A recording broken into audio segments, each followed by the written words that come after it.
Please confirm. Voice, screen, everything okay? Perfect. Okay. So let's finish with the syllabus today. Okay. We are meeting for the last time in our CA intermediate. So maybe we'll meet in final now. Okay. So yesterday we were doing TDS. In TDS we have completed few sections. Okay. 192 we have done, 192A we have done 193 also, 194 and 194K both we have done together. 194 and 194K both we have done together. Okay.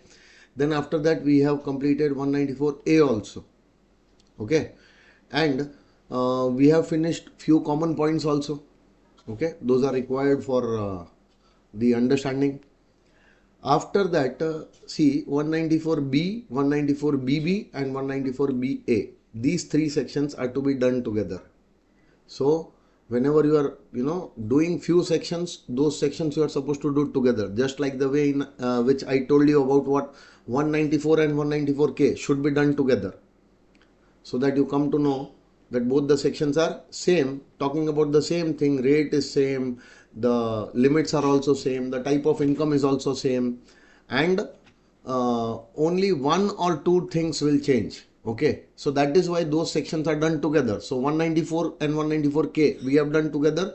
Now we are going to do 194B, 194BB and 194BA, these three sections together. Okay, now pay attention. Winnings, we know that winnings taxable under the head IFOS, income from other sources, right? So in income from other sources we have seen that winnings from horse races, it is taxable. Along with winnings from horse races, other winnings are also taxable, like winnings from lottery, winning from card games, winning from TV game shows, etc. Yes or no? So when we talk about 194B, 194B is about winnings, all the winnings incomes will be covered by 194B. But only the winnings from horse races, can you see winnings from horse races? That will be covered by 194BB. And the winning from online games will be covered by 194BA. Okay, no? So 194BA covers your online winnings, online games winnings. 194BB will cover your winnings from horse races, and all the other winnings will be covered by 194B. Now see, what 194B and 194BB says, that if the aggregate amount of winnings during the previous year is more than 10,000, so the payer who is giving these winnings, okay, to any person. Now see, if you see, any person is written. Now that person can be a resident, a person can be a non-resident also. Okay, no? So there is no discrepancy over here. There is no,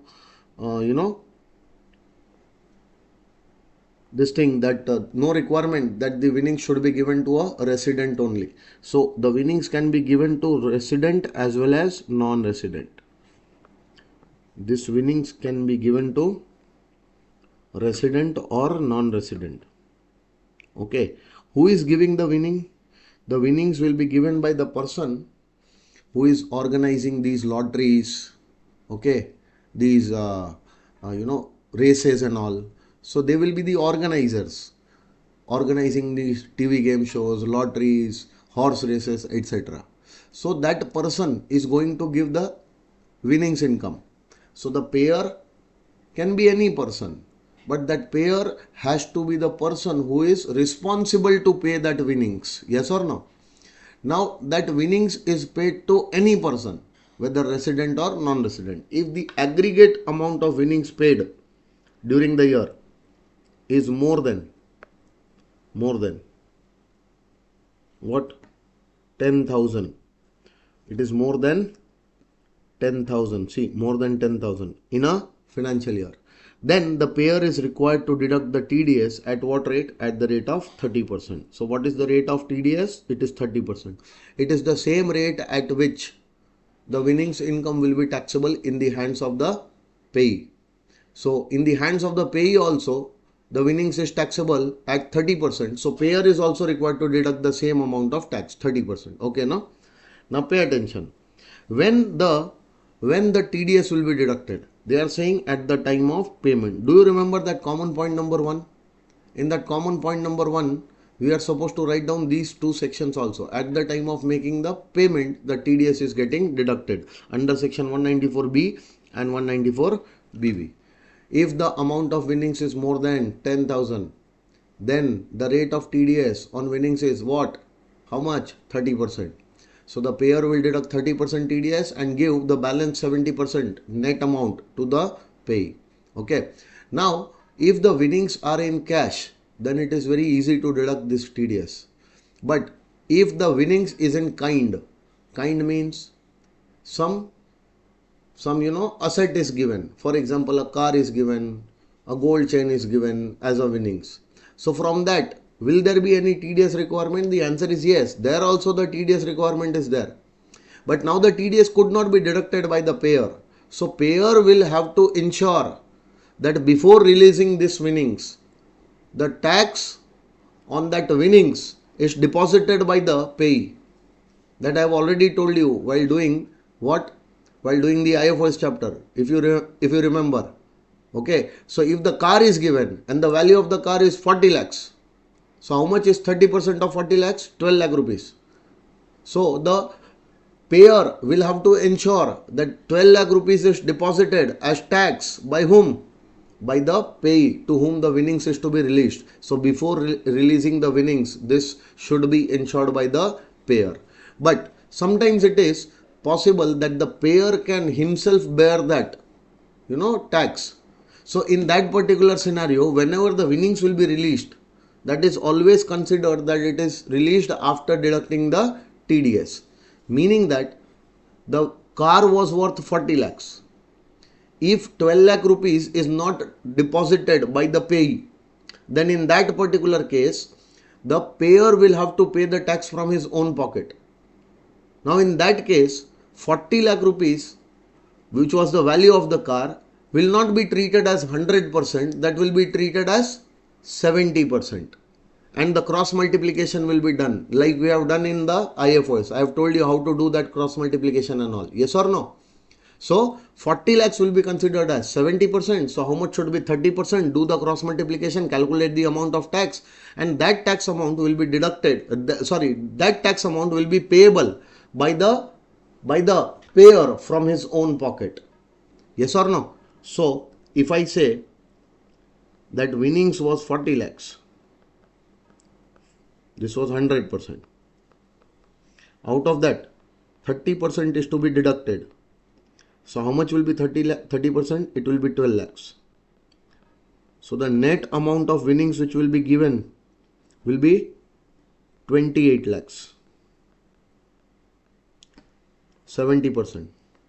Now if this case happens, how much will be the winnings taxable for the winner? 40 lakhs under the head IFOS. And for 12 lakhs he will take the tax credit. Sure? Now if the TDS is directly paid by the payer, or the winnings is given in kind and the payer is saying that don't worry, you don't deposit the tax, I'll pay from my own pocket. In that case, the 40 lakhs will be considered as 70%. 40 lakhs, the winnings which is getting released will be treated as what? 70%. That is net of tax. So how much should be? 30%. That you are supposed to do the cross multiplication. Please do and give me the answer first.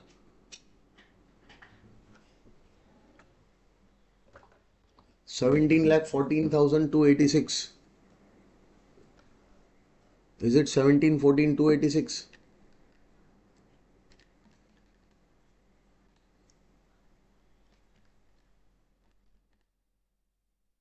It will be 17,14,286.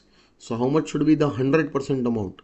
It should be 57,14,286. Now in this scenario, how much amount the winner will show as his income from other sources? always the 100% amount. This amount will be shown under the head IFOS, and for this amount he will get the tax credit. I hope you understood, everyone. So this amount will be shown taxable under the head IFOS, and this will be the tax credit. Copy and paste here also. Done, sir? Now pay attention. This was all about 194B and 194BB. Okay. Now coming to 194BA.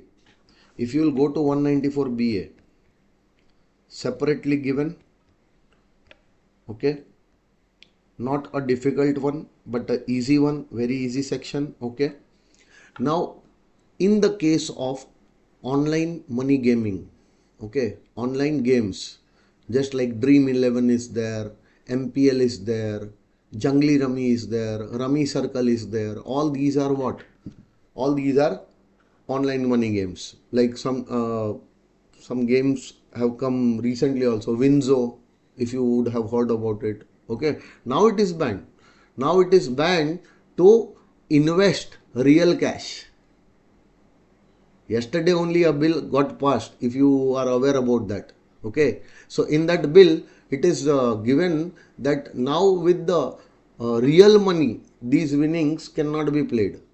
Okay, so these games cannot be played with real money. So there are lot many other things also. Okay, but we are not that much aware about that. So let's not get into that particular thing. Let's focus here. If winnings are there and these winnings are from online gaming. So in the online gaming also, what happens? Winner gets some money.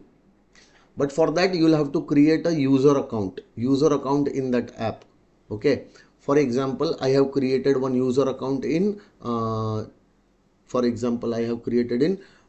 Circle. Okay. But in that user account, I will have to deposit some money first. The money which I will deposit will allow me to play the games on that platform. So first you have to, give some money. First you have to give some money, invest some money in that user account. For example, I am putting 5,000 rupees. I am depositing 5,000 rupees in my user account. Now out of that 5,000, to participate in the game, I might spend 1,000 rupees. So out of that 5,000, I have used 1,000 rupees to participate in a game. And fortunately, I am winning in that game, and my winnings happens to be, example, 50,000 rupees. So now that 50,000 will be directly credited to my user account. Now my user account will show a balance of rupees 50,000 winnings plus 4,000 rupees, which is remaining after taking out that 1,000 rupees. So it will show 54,000. Now what will happen, that from this user account I will withdraw the money. So whenever the withdrawal happens, in that withdrawal we have to see that how much is the net winnings amount. On that entire net winnings amount, whatever may be the value, TDS has to be deducted at 30%. That is the requirement of 194BA. So all the online money gaming platforms, they are now under a requirement that whoever is playing on your platform and winning, so are you going to give them the winnings amount? Yes. So that winnings amount which you are going to give them, that is in the withdrawal which that user will make. So in your user account some money is there, but in that money, whatever withdrawal is happening, out of that withdrawal, what is the net winnings in that withdrawal amount? Yes or no? So calculate that net winnings amount out of the withdrawal amount. Calculate the net winnings amount. Whatever may be the value of that net winnings amount, on that entire value, 30% TDS is supposed to be deducted. How much, sir? 30% TDS under section 194BA. Okay. Now see, applicability is, they are saying that 30% on the net winnings in the person's user account, as computed in what manner? Prescribed manner at the end of the financial year. See, if the user is not withdrawing that amount, then there will be no TDS. No, sir. Even if the winner is not, even if the user is not withdrawing that amount, still there will be a TDS. And TDS will be deducted as at the end of the year. End of the year, whatever is the balance in that user account. Yes or no?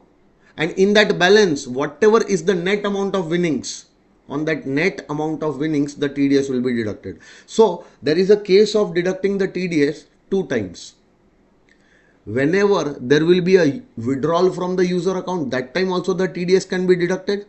Or if the user is not withdrawing any amount out of the user account, then also the TDS will be deducted. It will be deducted as at the end of the year. So either at the end of the year the TDS will be deducted, or whenever the user will withdraw the money from the user account, that time also the TDS can be deducted. But remember, the TDS has to be deducted on the amount withdrawn?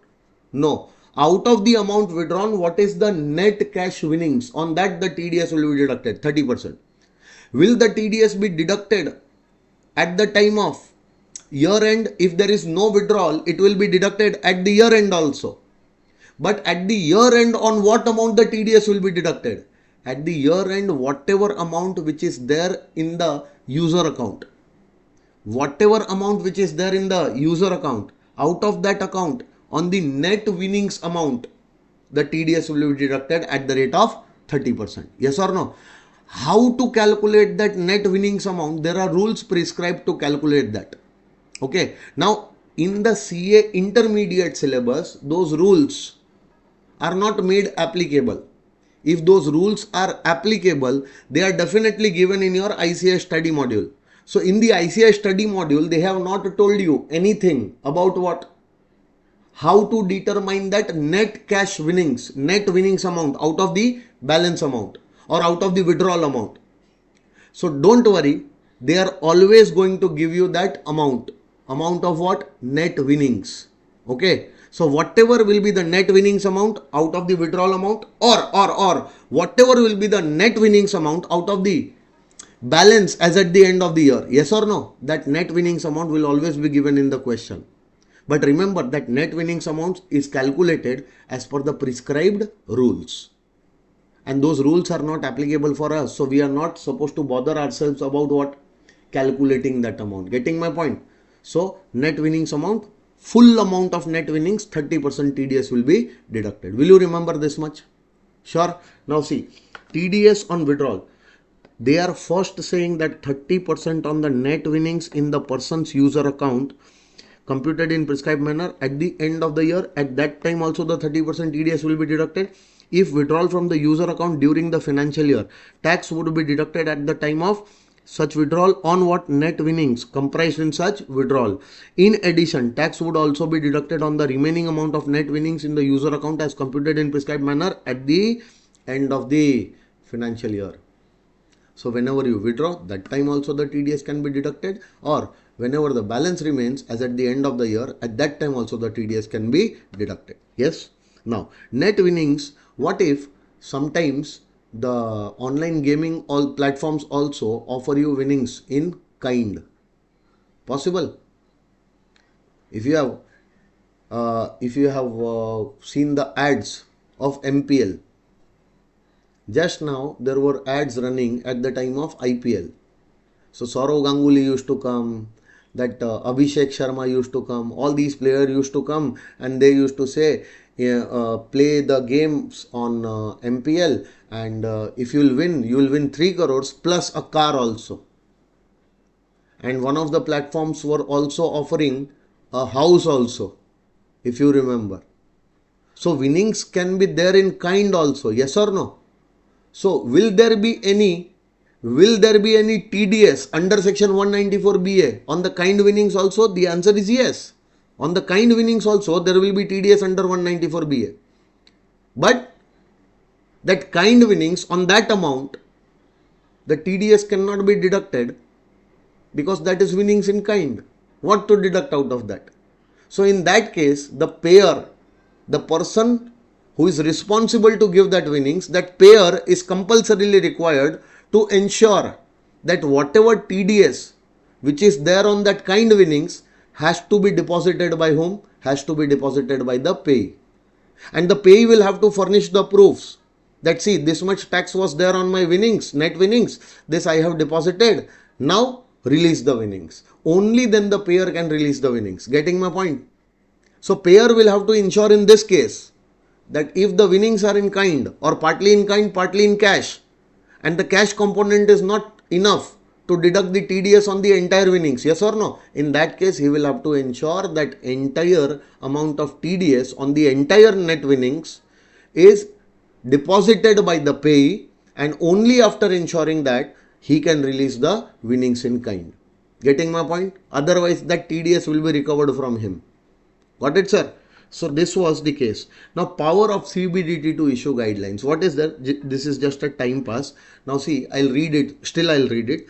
In case of any difficulty arises in giving effect to the provisions of this section, the CBDT is empowered to issue guidelines with approval of the central government for the purpose of removing any difficulties. So there are some cases in which there will be some, problems in implementing the provisions of this section regarding the TDS on online winnings. So the power is given to the CBDT that as and when the CBDT will think fit, the CBDT can issue the guidelines regarding the deductibility of TDS under this section. Okay.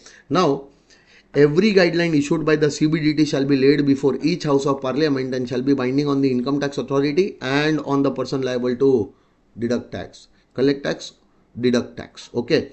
Now pay attention. Accordingly, the CBDT has wide circular number 5/2023 dated 22nd May 2023. So this circular has come in the last year only. Okay. In this circular, there are some, doubts. There are some problems which are faced by the tax deductor. So those are given in the question format, and the CBDT has given their clarification in the answer format. Yes or no? If this particular issue arises in the question format, then what could be the possible solution to that? It is given in answer format. Now see, tax may not be deducted on withdrawal on satisfaction. There are large number of gamers who play with a very insignificant amount and withdraw also very small amount. Deducting tax at source under section 194BA for each insignificant withdrawal would increase the compliance for tax deductor. Can there be relaxation to each compliance? So did you understand the doubt? This was the issue which was raised by online money gaming platforms. That see, in our platforms, no, it is not necessary that the people who are having thousands of rupees, lakhs of rupees, they are going to, put their money in lakhs and thousands. So they are going to win in lakhs and thousands. So there will be, TDS implications on those transactions. On our platform, people also can, deposit 10 rupees and can play. And if they win 20-50 rupees, then also they withdraw.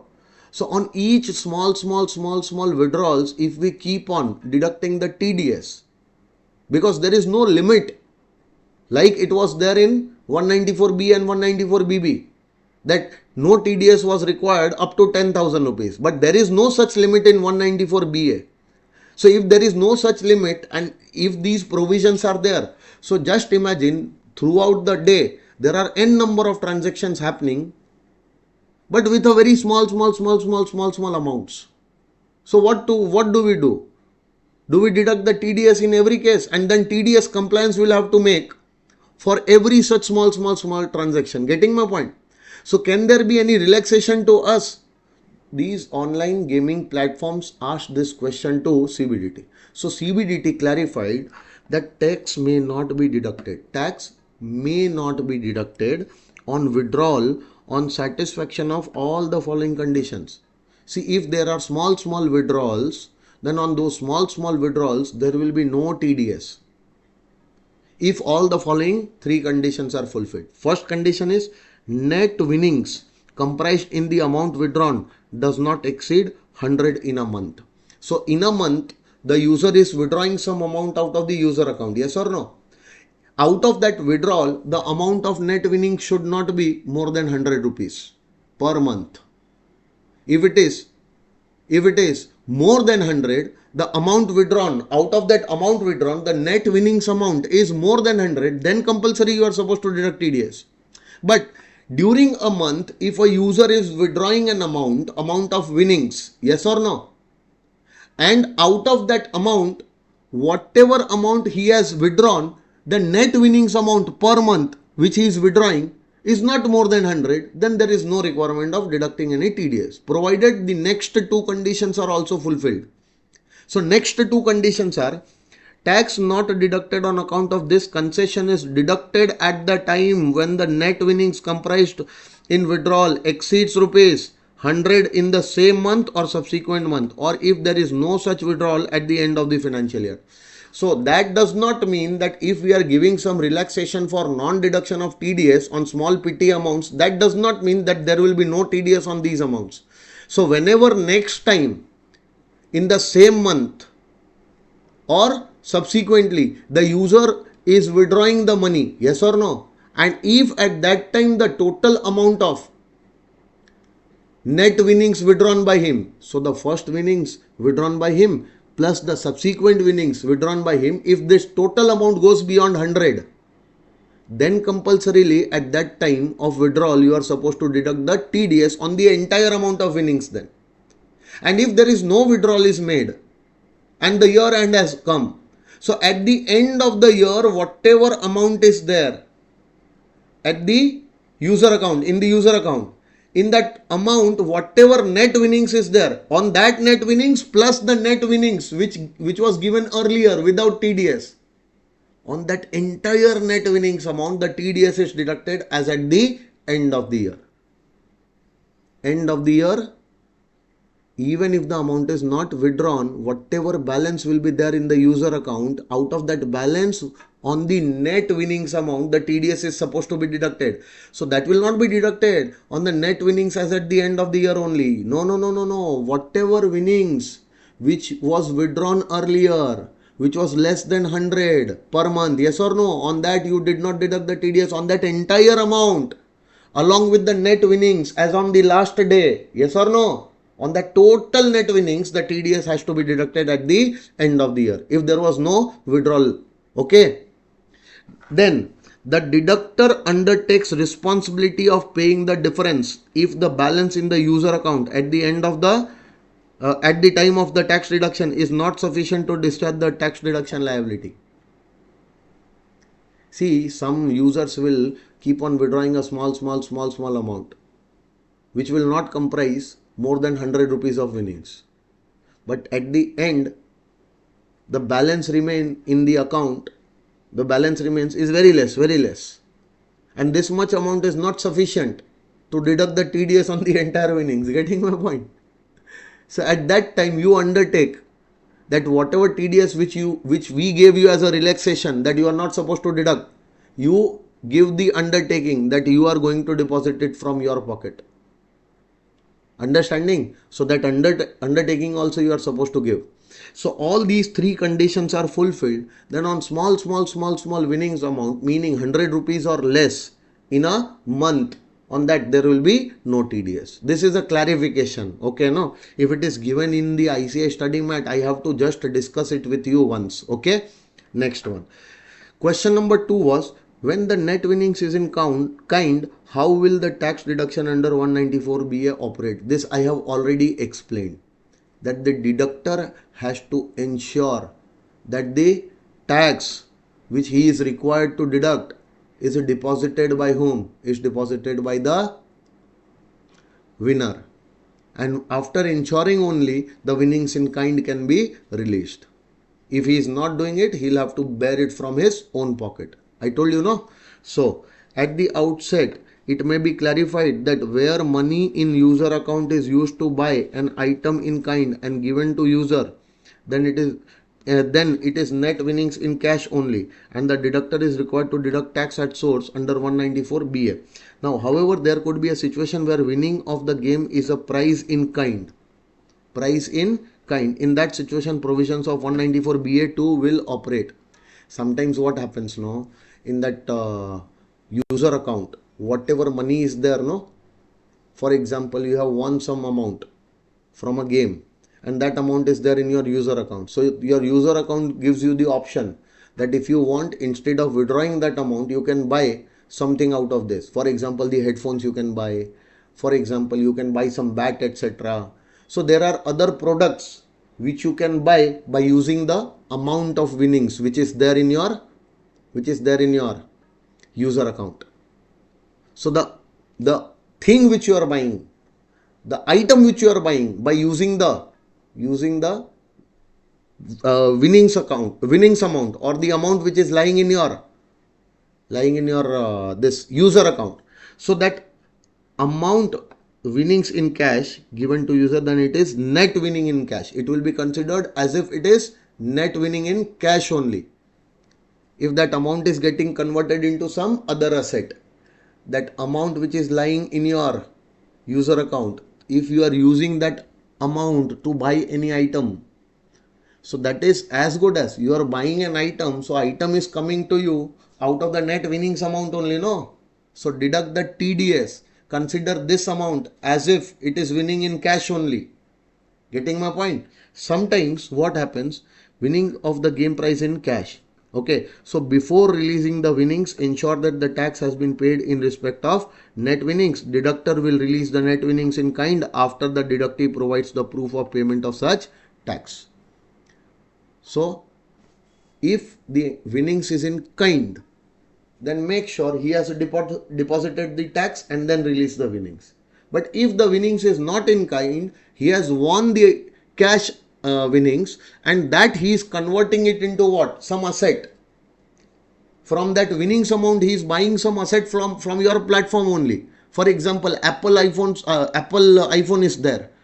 So from the winnings amount, if you are buying the Apple iPhone, then that Apple iPhone will cost you 10% cheaper.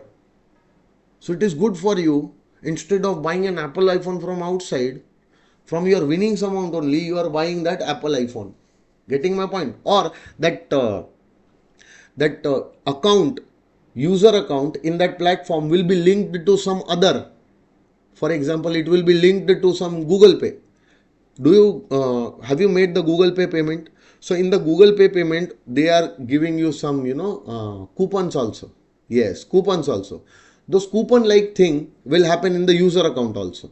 So in the user account, Jungly Rummy, whatever winnings is there, out of that winnings amount, you can buy an iPhone. Or you can buy Apple AirPods, earphones. You can buy that at a very, huge discount. So that item which you are buying by utilizing this winnings amount,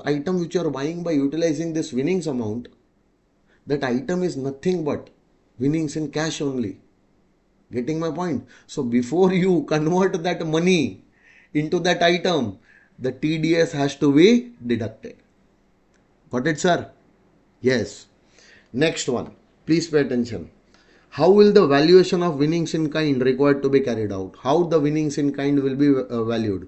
So, fair market value of the winnings in kind will be considered, except in the following cases.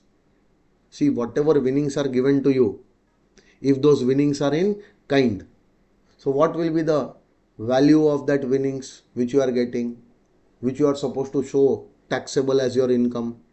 So always the fair market value of that winnings. But if online game intermediary, that means that platform itself is buying the winnings amount and giving it to user, yes or no? So MPL is buying that item. For example, on MPL you played some game, or Jungly Rummy you played some game, Winzo you played some game and you won. You won this calculator. So now the calculator will be provided to you, yes or no? But this calculator is purchased by that platform. For example, Winzo is buying these buying these calculators from outside and providing you as a winnings. So what will be the value of this? It cannot be fair market value. It will be the purchase value, the value at which the Winzo has purchased. Getting my point? So the amount at which the Winzo has purchased, this amount calculator is given to you. Getting my point? So this is your winnings. So at that time, if the purchased winnings, then the purchase price to the platform will be treated as your winnings income. On that amount, the TDS will be deducted. But sometimes it is possible that I myself have manufactured this. So instead of purchasing from outside to give you as a winnings, I myself have manufactured and now I am giving you this as a gift. Many big companies run these kind of contests, etc.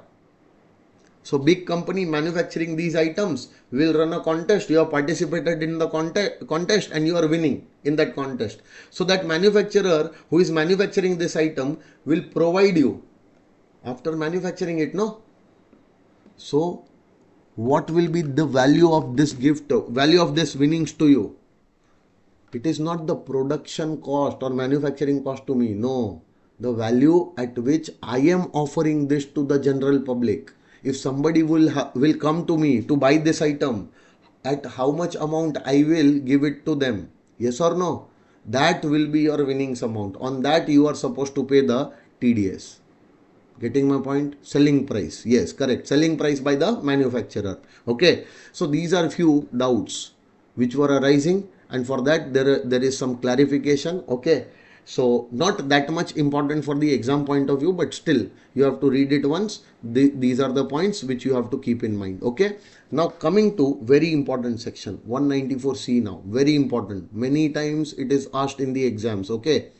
Now see what will happen. There will be always two persons, okay? One, a person who is getting the work done, and the other one will be the person who is working. Okay, for example, if I want you to do some work for me, this entire office is there, you are supposed to repair this entire office. So my repairing work I am giving you. So you are the person who is going to do the repairing work for me, and for that I will give you some consideration, contract fees. Yes or no? So whenever two parties enter into a contract, there has to be a contract for some work to be done. So some work to be done. For that, if there is a contract, that contract can be an oral contract, that contract can be a written contract, it can be any contract, but the contract must be contract for work to be done. Yes or no? So in this contract, there will be two parties. One, the person who will be performing this work, and two, the person for whom the work will be performed. So the person for whom the work will be performed will be contractee, and the person who will be performing this work will be known as contractor. So who will get the payment? Contractor will get the payment or contractee will get the payment? Who will get the payment? The person who is doing the work will do the work. He is a contractor. So he is going to get the money. Hello, contractor will get the money. And who will pay the money? Contractee, the person for whom the contract work is done. Yes or no? So contract work means what? Because of this contract, there is an obligation on both the parties. Obligation on one party is to perform the work. You are obligated to perform this work because you have agreed to do this work for me. Yes or no? And in return for this work, I am obligated to make you a payment. So if there is a contract for work done between two parties, okay, and as a result of this contract for work to be done, there is a contractual obligation on someone to pay the money, and there is a contractual obligation on someone to do the work. Getting my point? Then one section will be applicable, and that section is 194C. C is applicable on all the contract payments. Payment for works contracts. Which contracts? Only works contract. So as per 194C, if there is a contract between the payer and the payee for any work to be performed, any work to be done, then payer can be any person, can I say, other than an individual or HUF whose business turnover in last financial year not more than 1 CR or profession's gross receipt in last financial year not more than 50 lakhs. So payer can be any person. And do you remember yesterday I told you about a common point? If you remember this point, see common point number 2. So payer is making the payment. Which payment? 194C payment. Can you see?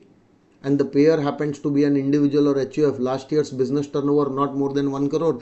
Last year's profession's gross receipt not more than 50 lakhs. Done, no sir? So if this type of payer is there, then for this type of payer, provisions of 194C will not be applicable. So we are talking about which payer? We are talking about any payer who is not this individual, not this HUF. Okay. Other than this individual, other than this HUF, any payer can be there. Okay. Now they have given the list of the payers. If you can see. See, this is the list of the payer. If you will see this list now, you will come to know that bloody they have covered all the persons. Even they have covered the governments also here. Government, local authorities, everyone is covered because everyone gets their work done from someone else. Now what if the government is giving a contract for construction of a road to a contractor? So will the government deduct any TDS? Yes, the government will have to deduct TDS under 194C because 194C provision is applicable on the government also. Getting my point? So these are the payers. Just read the list once. If you will read the list, you will come to know each and every type of person they have covered. Even they have covered the governments also. Getting my point? So if you are this payer, but you should not be an individual or HUF whose last year's business turnover was not more than 1 crore or last year's profession's gross receipt was not more than 50 lakhs. Any such individual or HUF is outside the scope of 194C. Yes or no? Now, if you are a payer and you are giving your work to some contractor or a subcontractor, so the payee will be a contractor doing that work, or he can be a subcontractor also. But he must be a resident. He must be a resident. So the payment is made to a resident contractor or a resident subcontractor for work to be done. So at the time of making that payment or crediting that payment to the payee's account in my books, whichever happens earlier, the TDS has to be deducted at the rate of 1% or sometimes it is at the rate of 2% also. So when there will be 1%, if the contractor or the subcontractor is individual or HUF, if the contractor or a subcontractor is individual or HUF, then the TDS will be deducted at 1%. But if the contractor or a subcontractor is any person other than individual or HUF, then the TDS rate will be 2%. Done, sir? You are supposed to remember two rates over here, 1% and 2%. Now the TDS will be deducted at the time of what? Payment or credit, whichever happens earlier.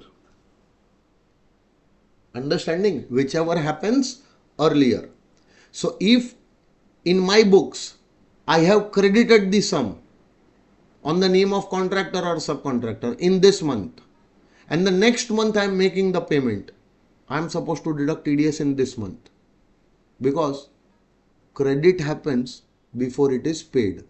Hello? If I am making the payment in this month or and crediting in my books in the next month, yes or no? Then I will be deducting the TDS at the time of payment, meaning this month. Payment or credit, whichever happens earlier. At that time, the TDS at the rate of 1% or 2% will be deducted. But there is a threshold limit.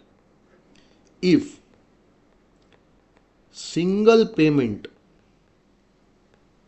to the contractor is less than equal to, is more than 30,000, only then the TDS will be deducted. So if to the contractor, the payment which I am making, that single payment which I am making is what, more than 30,000, then only the TDS will be deducted. Or if multiple payments are made,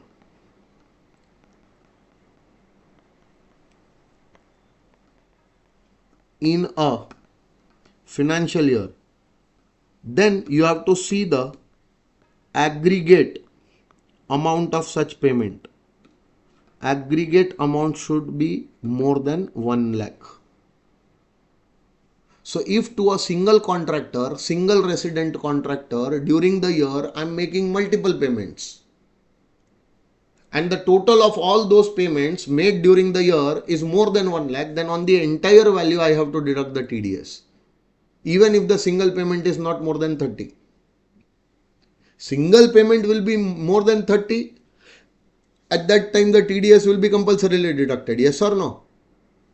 But even if the single payment is not more than 30, to a single contractor, multiple payments are made during the year, and the total of those multiple payments is more than 1 lakh, then also the TDS has to be deducted. Now see, this multiple payments can be for multiple different contracts. It is not necessary that it should be for only one work to be done. See, if I am a payer, I am giving you some work. So for that one work, only one contract is made and only one payment has to be done. Then there is no problem only, sir. I am making the payment to you. You are one contractor? Yes. One contract is given, one work is given? Yes. For that one work, one payment is to be made? Yes. If that one payment is more than 30,000, I will deduct TDS 1% or 2%. That's it. No problem here. Understanding or not? But what if I am making you the payment? You are a single contractor. I am giving you one work only. One work is given. But for that one work, multiple payments I am giving you. And none of the payment is more than 30.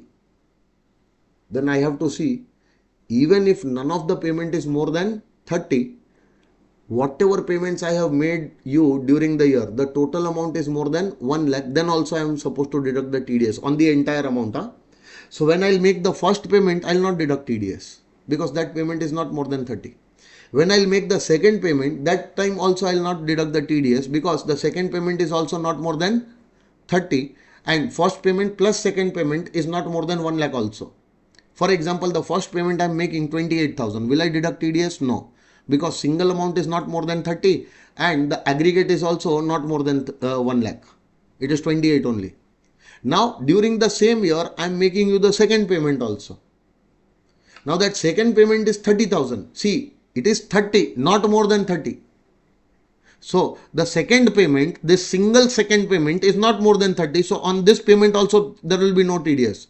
And first payment 28,000 plus second payment 30, both taken together is only 58. This is not more than 1 lakh. So there will be no TDS here also. Now the third payment when I will make, no, for example, the third payment is 30,000 again. So tell me, will I deduct any TDS? No, because the third payment itself is less than 30 or equal to 30, no TDS. And considering the first payment 28, second payment 30 and third payment 30. So 28, 30, 30, total will be 88,000. Still it is not more than 1 lakh. There will be no TDS. Getting my point? Now what will happen? The last payment I am doing 20,000 only.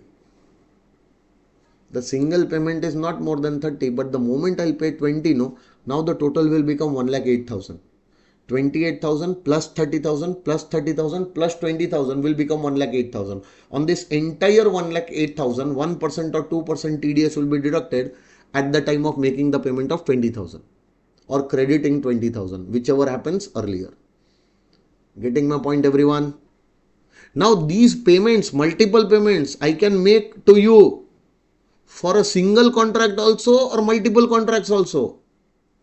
I don't have to see that how many contracts I have given you, how many works I have given you for single work. No, for all the works which I have given you, whatever single payment I will do should be more than 30. Whatever payments, multiple payments I am doing for different contracts, or even for a single contract, multiple payments I am doing, the total of those multiple payments should be more than 1 lakh. Only then there will be a TDS under section 194C. Will you remember this? So this multiple payments can be for a single contract or for multiple contracts also. Will not make any difference. Sure, sir? Now, if you have understood this much now, 194C is done. But there are few important things which you have to keep in mind. See, the definition of work done. The term work done is also defined. Okay. See, you are doing some repairing work in my office. Furniture work in my office. Will it be a work done? Yes. Some color etc. to the walls. Will it be a works contract? Will it be a work done? Yes.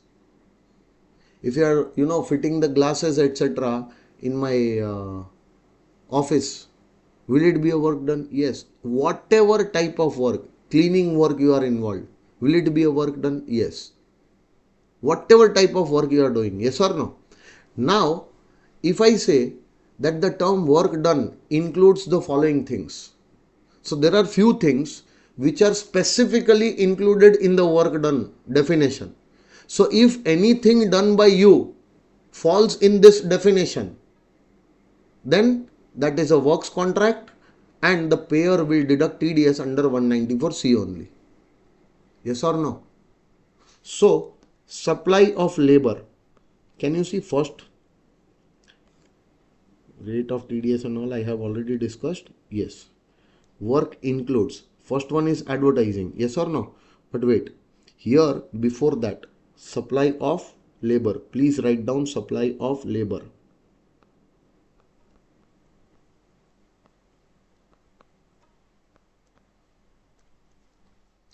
That is also work done. Okay. So, I am having a construction business. In my construction business, on my construction site, I need laborers. So where do I get those laborers from? So you are a person who is very well connected in the rural parts of Tamil Nadu. So what you are doing from the rural parts of Tamil Nadu, you are bringing some persons to work on my construction site. So are you supplying the labor to me? For my business, whatever labor I want, I am taking your help to get that labor. So are you supplying that labor to me? Yes. And for that, I'll make you some payment? No. On that, I will deduct TDS under 194C because the supply of labor done by you to me is treated as work done. Yes or no? So the TDS will be deducted under 194C if single payment is more than 30,000 or the multiple payments done by me to you, the aggregate amount is more than 1 lakh. Then the TDS will be deducted by me. Will you remember this? Second point is advertising. If I am giving you some work of advertising, you are running an ad agency and I am telling you to get my products, get my services advertised. So you are getting my products advertised. So will I pay you something for that? Yes. On that, I will deduct TDS under 194C because advertising is also treated as work done. Yes or no? Next one, broadcasting and telecasting, including production of programs for such broadcasting or telecasting. See, big TV channels, etc. You see, Sun TV is there, then Sony TV is there, Star Plus is there. So these channels know what is their business. They broadcast or they telecast the programs. So whenever they will broadcast or telecast a program of a production house, they are going to charge some amount from the production house. Okay. For example, I am an ad agency. I want to run my ads. I want to broadcast or telecast my ads on Sun TV. So I will approach Sun TV and tell them that I want to run my ads on your channel. So they will be broadcasting, they will be telecasting my ads on their channel. So are they broadcasting or telecasting advertisement programs? Yes. Whatever payment I will make to those channels for broadcasting or telecasting, on that I will have to deduct TDS under 194C. There is one big production house. That production house is producing programs for a particular channel. So now that channel will broadcast or telecast, but for their broadcast and their telecast, they are getting this program what made.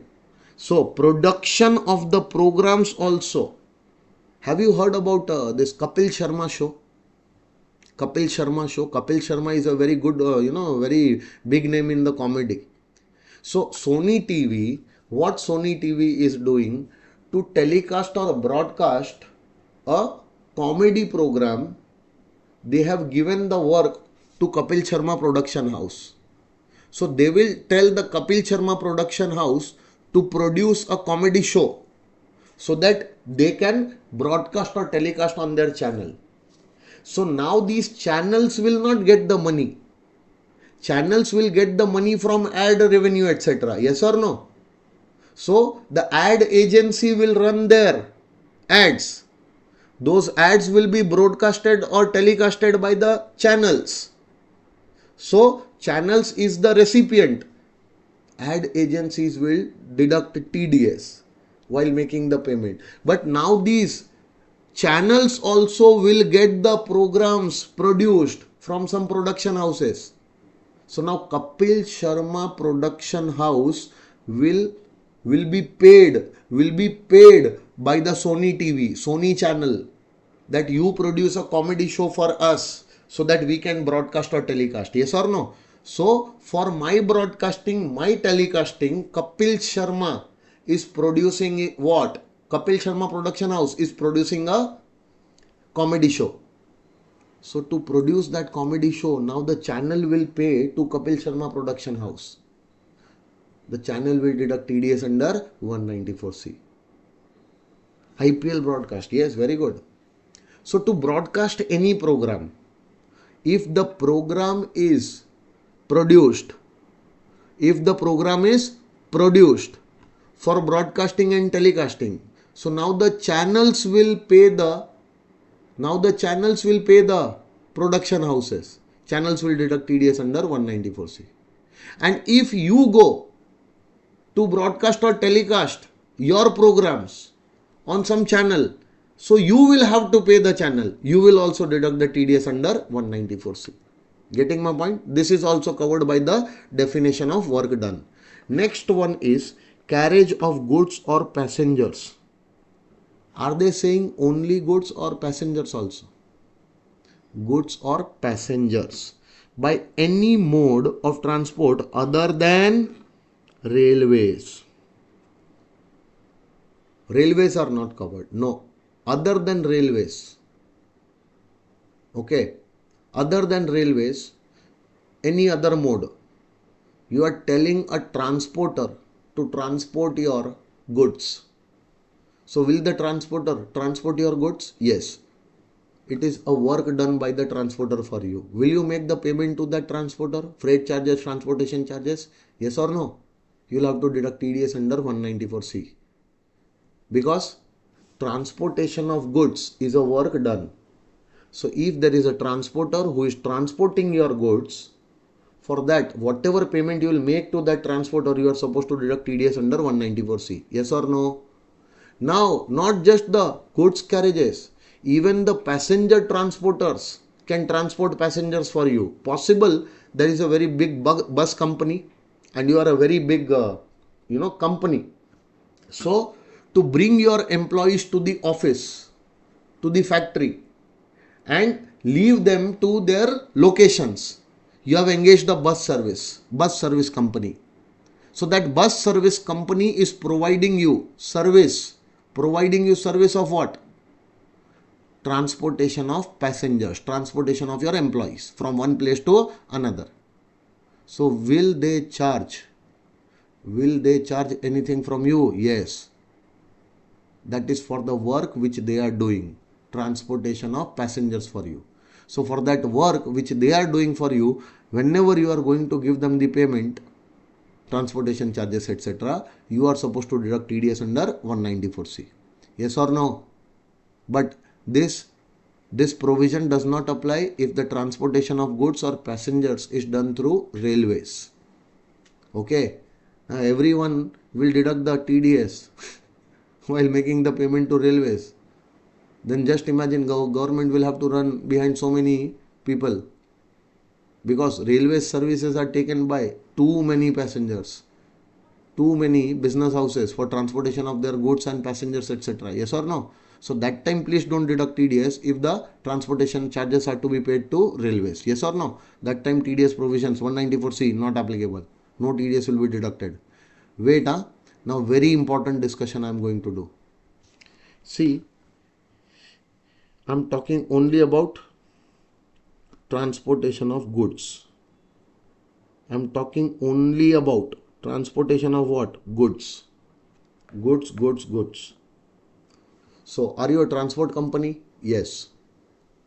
Running transport carriages? Yes.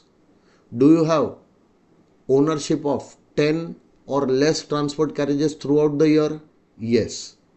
Give us a declaration along with your PAN. Because you are a small transporter. So being a small transporter, meaning not owning 10 or more than 10 goods carriages, not owning more than 10 goods carriages, you are owning throughout the year, you are owning 10 or less goods carriages. Yes or no? So you give us a declaration that you are not owning more than 10 goods carriages, you are throughout the year, you are owning how many? 10 or less goods carriages.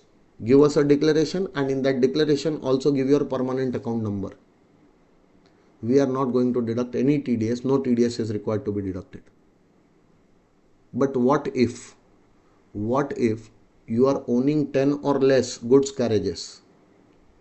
10 or less goods carriages. You are not giving any declaration.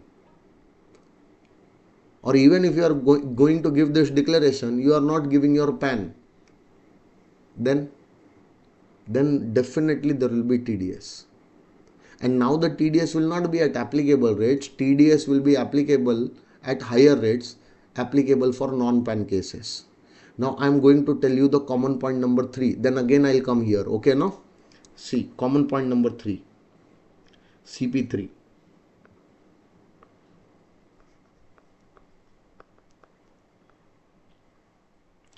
Whenever there is a payer making a specified payment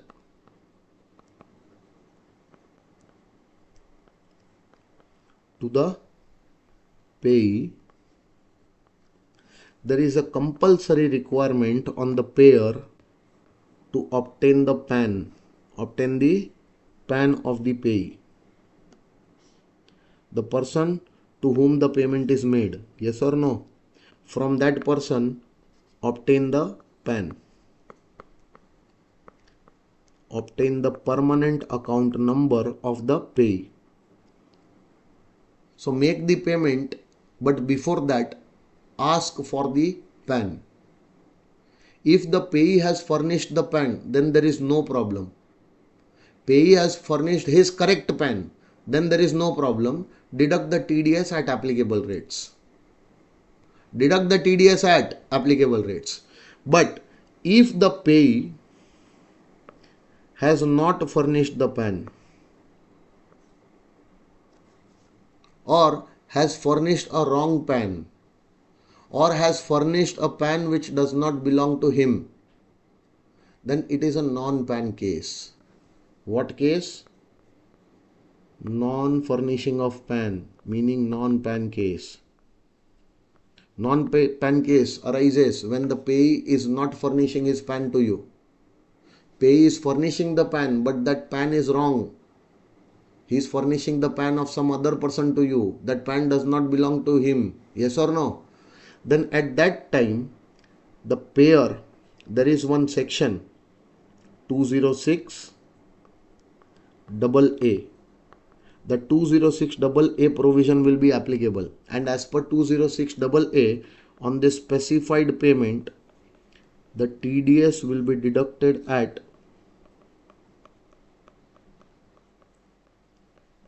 applicable rate on that payment or 20% rate, whichever is higher. This is applicable everywhere. I am telling you, everywhere.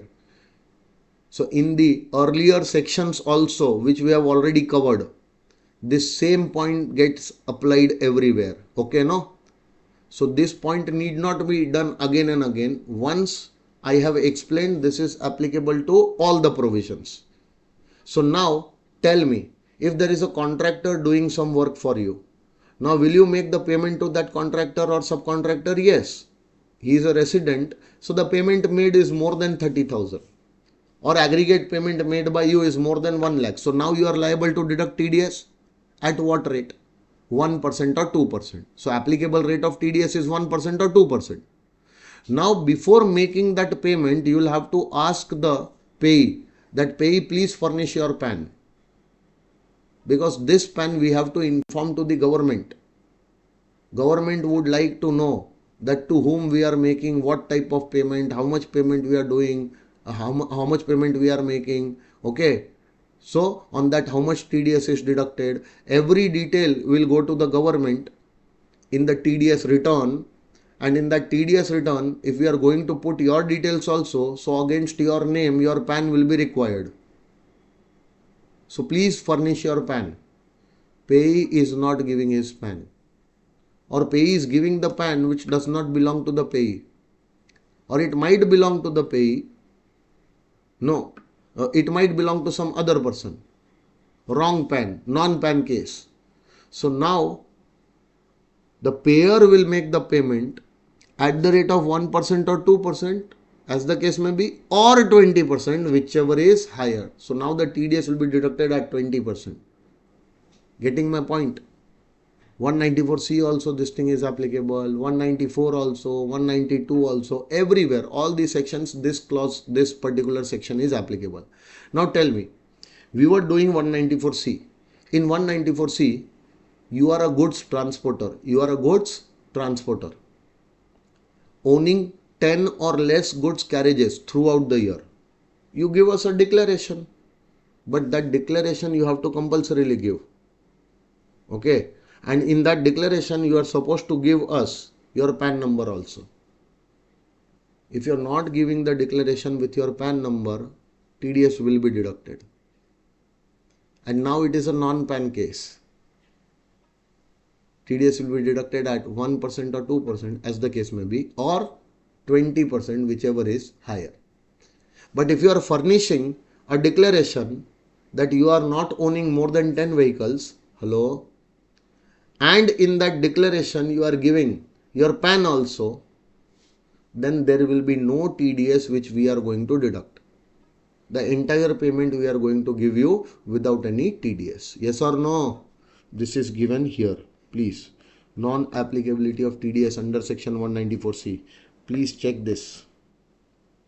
194C subsection 6. Please check this only.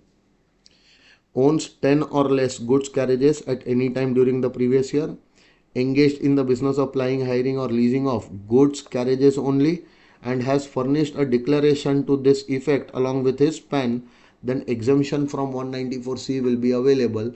To this goods transporter, whatever payment will be made, that will be without TDS. No TDS will be deducted. But what if the number of vehicles owned by you is more than 10? Then can you give this declaration? No. Will there be a tax deduction? Yes. And that time also the TDS will be asked. The PAN will be asked. And if you fail to furnish the PAN, the TDS will be at a higher rate, 20%. Yes or no? Understood? So you won't believe this point of transporter, no, which I have just now explained, this point. They have exploited this point at least 4 to 5 times in the exam so far. Minimum 4 to 5 times this point has come in the exams. So will you be able to write down the answer accordingly? Sure, no? This was important. Now see, this point is applicable only in the case of goods transporters and not passenger transporters. Yes or no? Only in the case of goods transporters. Okay? Not owning more than 10 goods carriages. So this was your third point. Even the transportation is covered in the definition of works done. Okay? Now coming to catering. Can catering be treated as work done? Yes, the catering can also be treated as work done. So now Krishna is getting married. Okay. So Krishna, in your marriage, will you call the guests? Yes. Will you feed the guests? But that food will be prepared by caterer. So I will come and I will do the catering in your marriage. Will I charge you something? Yes. So are you going to make the payment for catering? Yes. Will you deduct the TDS under section 194C? Looking at the definition, sir, catering is work done, I have to deduct. But please don't deduct. Under 194C, please remember, under section 194C, no TDS will be deducted if the payment is made for any personal work done. For example, if I am getting my house renovated from a contractor, will I make the payment to that contractor? Yes, but I will not have to deduct TDS because repairing or renovation of my house is a personal contract given. That is not in the course of my business or profession. That is a personal work done. Getting my point? If I am calling some caterer for the catering purpose in my marriage, will I make the payment? Yes, but I will not deduct TDS under 194C.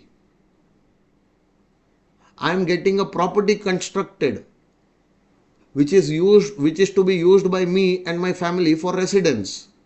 So I am getting my residential property constructed from a construction contractor. Will I make the payment? Yes, but I will not deduct TDS under 194C. All are personal contracts. But what if I'm getting a factory constructed for my business? On that construction contract, I will deduct TDS 194C. What if there is a big function in my company where all the employees are coming? Okay, that company function is happening. I'm calling all my customers, I'm calling all my distributors, a small function I'm keeping, and in that small function, if I'm getting the catering done, then I will deduct TDS under 194C.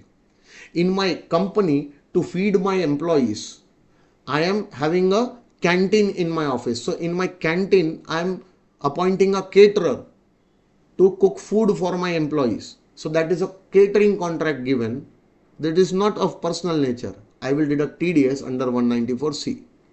If my office furniture is to be repaired, so I am calling some carpenters, etc., to repair my office furniture and all. Will I make the payment to them? Yes, I will have to deduct TDS under 194C. Getting my point? Any personal contract, any personal work, for that if the payment is made, 194C will not be applicable. Will you remember? Will you remember? But remember, catering is also work done, provided it is not for personal reason. Advertising, not for personal reasons. Getting my point? Next one. This point number E is also very important. They have asked this point also few times in the exams. Now see, what I am telling you, that will you be able to make such type of covers? I'm showing you one cover, okay, no? Mobile cover I'm showing you. So there is a mobile cover, if you can see. This is a mobile cover, okay, no? So I am telling you to make these mobile covers for me. How many covers I want? I want 10,000 covers. But on each mobile cover, I will tell you that I want a design here. It should be completely blank from behind, and I want a black color outline over here, and my company's logo. Can you manufacture these type of covers for me? So meaning I'm getting my work done from you. But wait, there is a catch here. I'll give you one more example. I want to manufacture t-shirts like this. Same color, same, same feel, and there should be a design like this. It should be a long sleeve. So I am giving you all the specifications. As per my specification, can you make such type of t-shirts? Yes. So I'll be giving you the design. I'll be giving you the specification according to my requirement. Manufacture and give it to me. But to manufacture this t-shirt, cloth you will buy from me or my associated party. The thread you will buy from me or my associated party. What we are going to do? We are going to give you material. Convert it as per my specification and give my material back to me. So what is happening here, you are converting or you are manufacturing as per the specification of your customer. But to convert or manufacture as per the specification of your customer, the material also will be provided by the customer himself. Yes or no? So you'll have to buy the material from me. First you buy the material from me. Then convert that material as per my specification. Then that same material, converted material, I will buy from you. So in big companies, this happens. Just think about Levi's. Levi's, sells jeans, etc. Garments and jeans, etc. So Levi's does not have any manufacturing location. What Levi's will do? Levi's will catch tailors. They will go to tailors having too many, having a big space, having many machines, etc. Levi's will go to them and show them their designs. That see, this design jeans we want.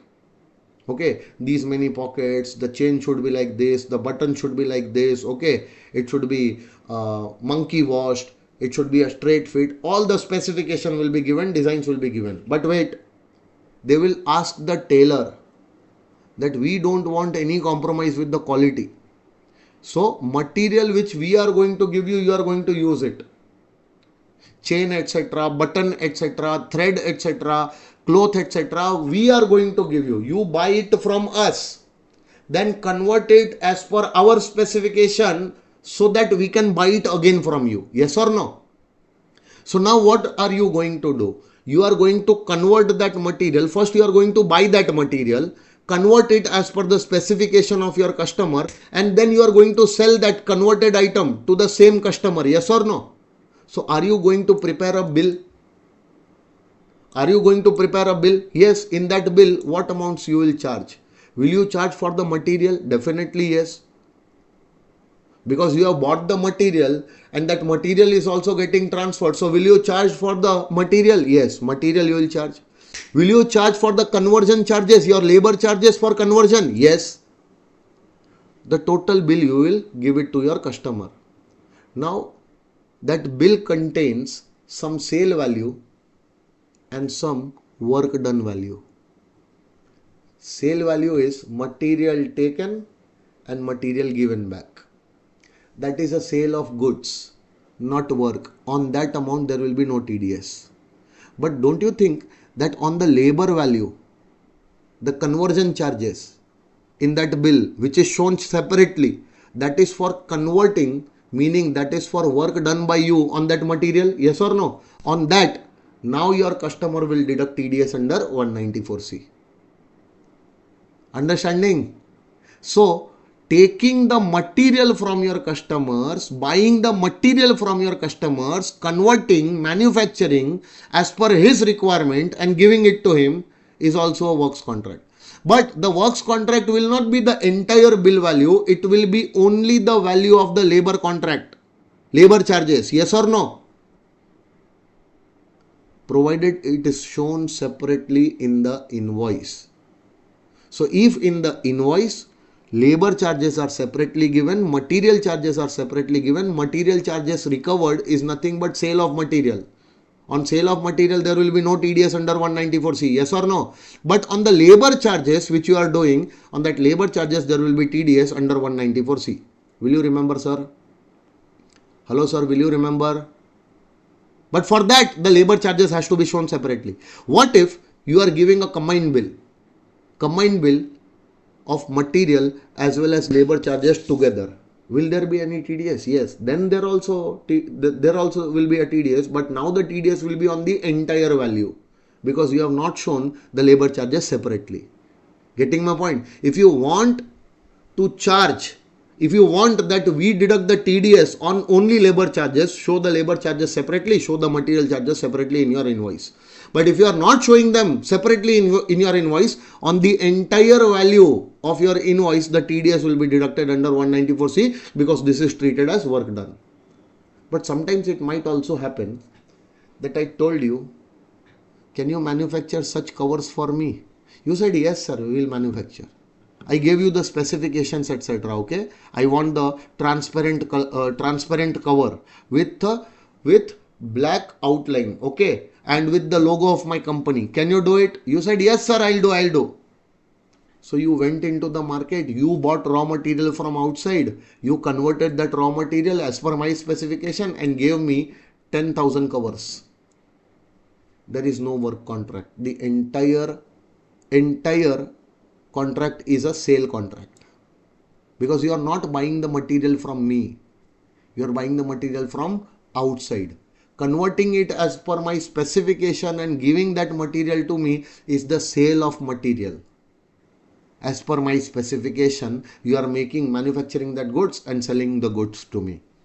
You are not taking the goods from me and you are not doing any work on them. Getting my point?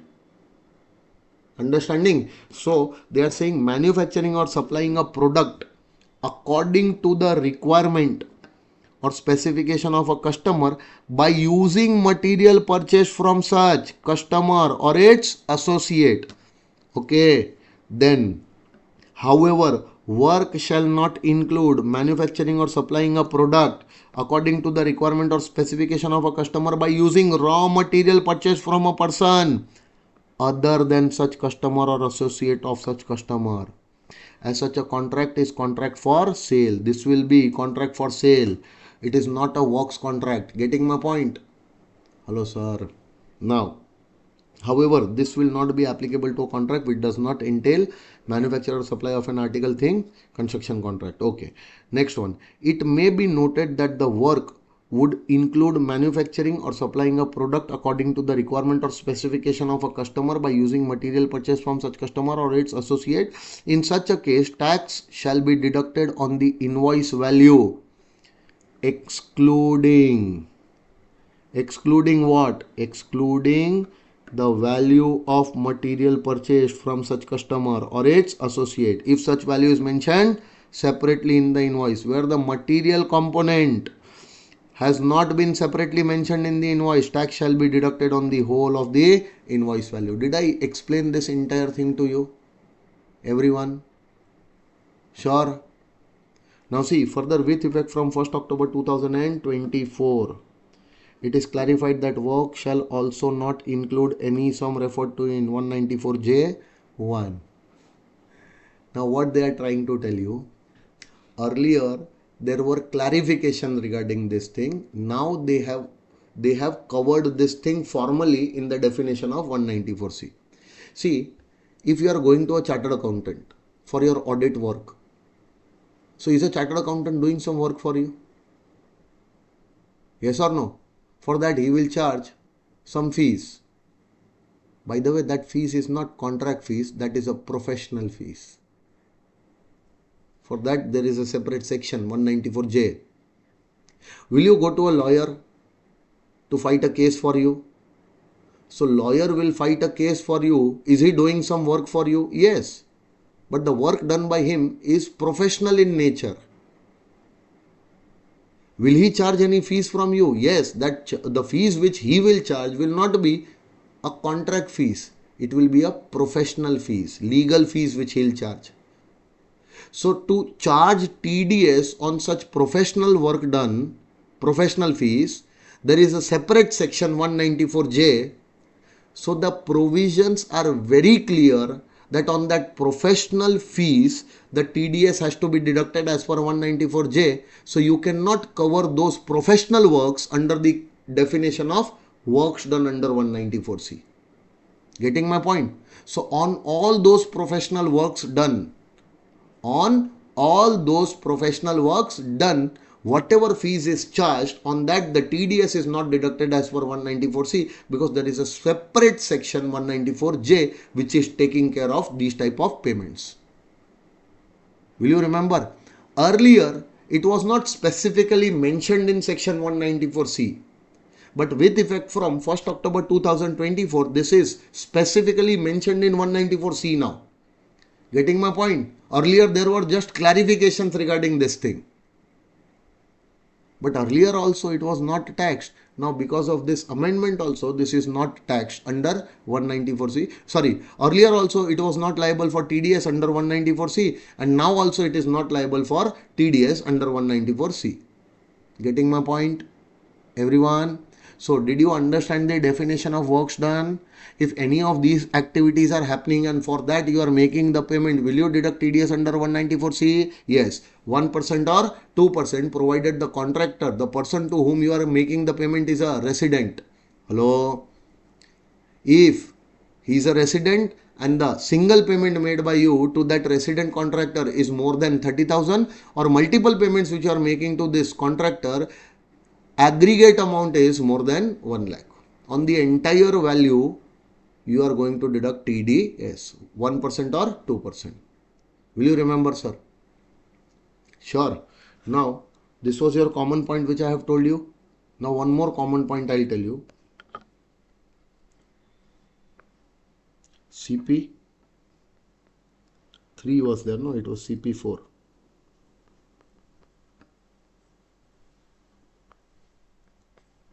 Payer making a specified payment to pay. Examples I will take. Example 194C, 194J, etc. Okay, no? So on this,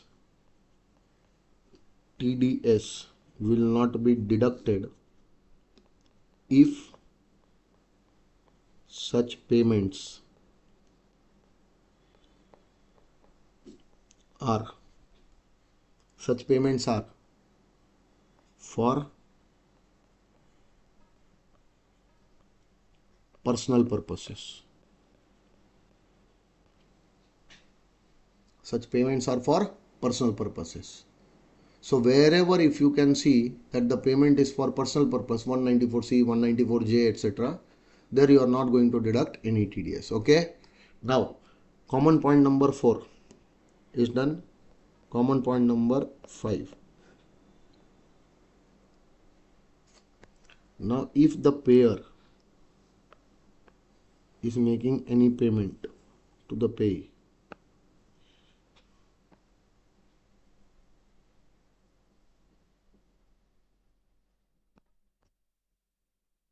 Specified payment, again I have taken the same examples, 194C, 194J, etc. Yes or no? Now tell me, do you remember GST is there? GST is sometimes charged. GST. If you are a professional chartered accountant, you are giving your services to a company, and for that you are going to charge your professional fees. So are you providing services to that company? Will you issue your invoice? On that invoice value, the company will deduct TDS because 194J provisions will be applicable. Yes or no? So 194J provisions will be applicable and the company will deduct TDS on the professional fees. But since your aggregate turnover exceeds 20 lakhs and you are covered by GST provisions, so now you will have to take the GST registration also. So along with your professional fees, now you will have to charge the GST also. So now tell me, for the specified payment under section 194C, 194J, etc., you are going to issue an invoice, right? No? An invoice you will issue. On that invoice, in that invoice, don't you think the fees charged will be there along with GST at applicable rate you are going to charge? Okay, so there will be a total value of invoice. Now what will happen? This payer will make the payment to you. Yes or no? Payer is going to make the payment to you. Tell me, the payer will make the payment of total invoice value minus he has to deduct TDS under section 194C or 194J, etc. Okay, no? Are you understanding what is happening in front of you in your life? What is happening? So the payer will make the payment after deducting TDS. My question is, this TDS will be deducted on what value? Will it be deducted on the total value or it will be deducted on the fees charged? On what value the TDS amount will be deducted? See, if you are a chartered accountant, you have done some auditing work for my company. So I am a company, you have done some auditing work for me. So for that auditing work, you have charged rupees 1 lakh plus 18% was GST. So you have charged 18% GST, 18,000. So total invoice value which you are going to give me will be 1,18,000. So I am going to pay you 1,18,000 for professional work done. So I am also required to deduct the TDS because professional fees paid by me to the pay, on that there is a requirement of deducting TDS under 194J. Or any contract fees, etc. if I pay, on that there might be a chance that you are going to charge what? You are going to charge GST, and that payment which I am going to make you will be including GST, but I am required to deduct the TDS. Now confusion for me is, should I deduct the TDS on the entire 1,18,000 including the GST component, or I should deduct the TDS only on your income component? Come on, tell me. If I will deduct the TDS on entire 1,18,000, then it will be wrong. Why? Because that 1,18,000 which I am paying to you entirely that 1,18,000 is not your income. Your income is only 1 lakh, sir. And income tax which is to be deducted in the TDS form has to be deducted on your income. Out of 1,18,000 which you are taking from me is not your income. That is the GST which you are going to pay to the government back. Yes or no? So on that GST component, there will not be any TDS which I am going to deduct. I am going to deduct the TDS on the fees charged. So 1 lakh is the fees which you have charged. On that 1 lakh only, I will deduct the TDS. Yes or no? So on the 1 lakh rupees, the TDS rate was example 10%. So 1 lakh minus 10% will be 90,000. So 90,000 plus entire 18,000 GST I have to give you. I cannot deduct TDS out of GST because that is not your income. I am not supposed to charge income tax on your GST component. But this is possible only if the income and GST are shown separately in the invoice. If in your invoice the value is shown including GST, then on the entire invoice value I will have to deduct the TDS. Getting my point? So if in the invoice GST is not shown separately, then TDS is to be deducted on the entire invoice value. But if it is shown separately, then only on the income component in the invoice the TDS will be deducted. So wherever the GST will come, there you are supposed to be careful, because this is also clarification given by CBDT. Will you remember this?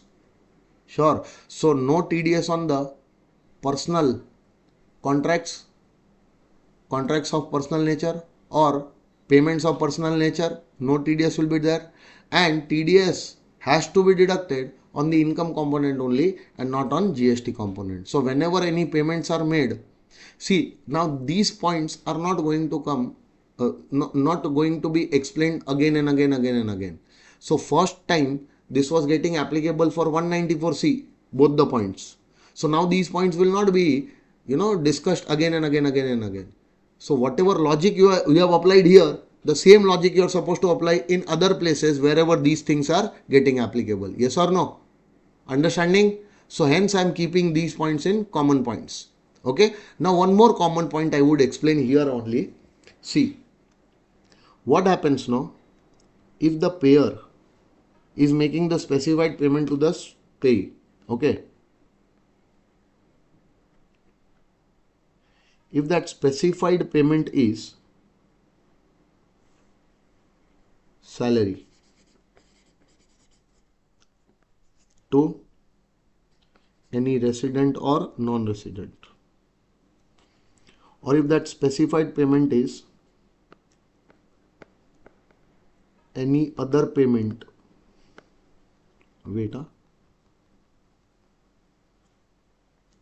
any other payment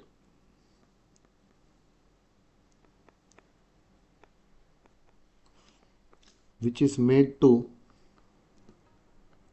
a non-resident or a foreign company, or that other payment is made to any resident. So whenever the salary is given to resident or non-resident, or any other payment other than salary is given to non-resident or a foreign company, in these cases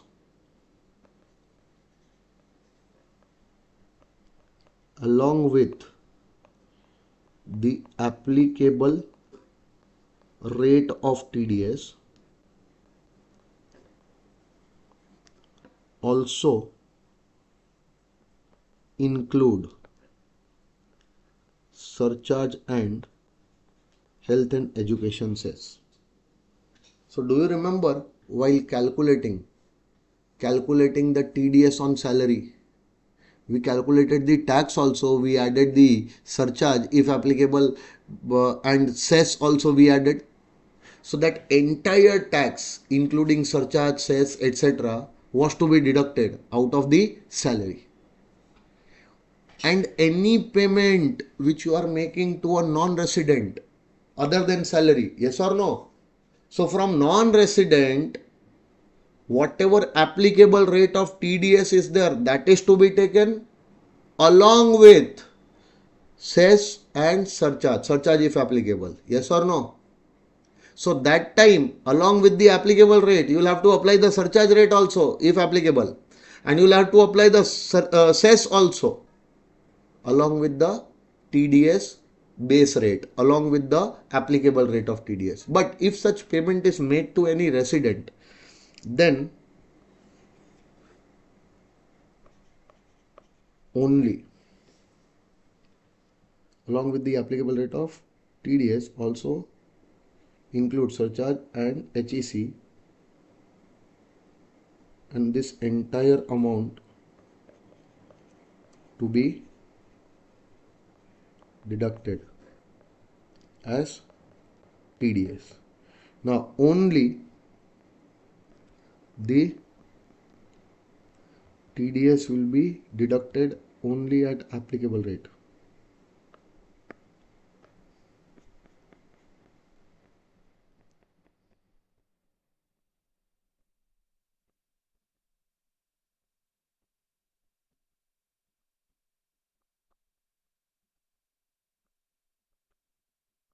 Without surcharge and health and education cess.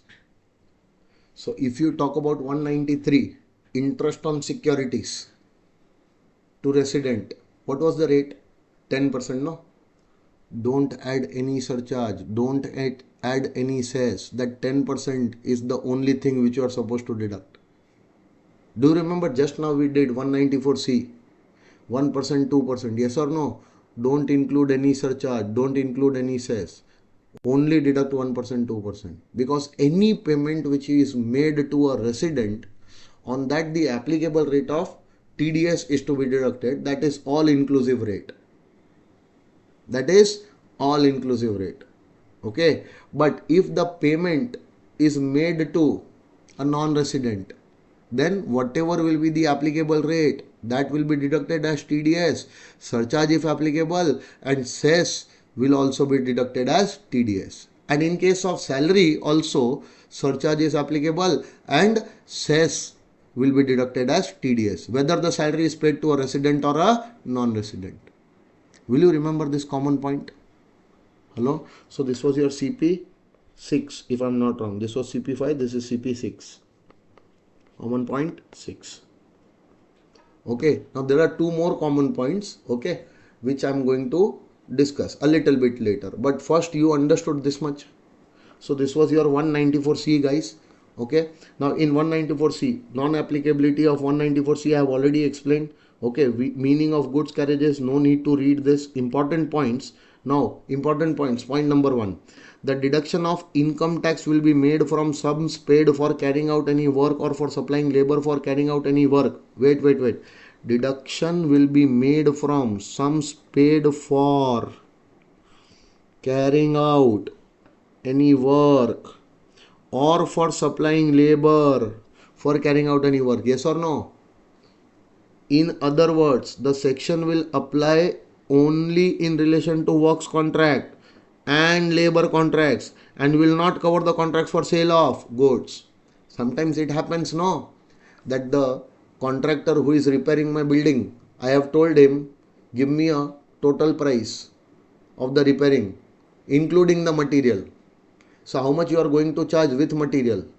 Getting my point? So he told me, sir, with material this much will be the charge, 5 lakhs.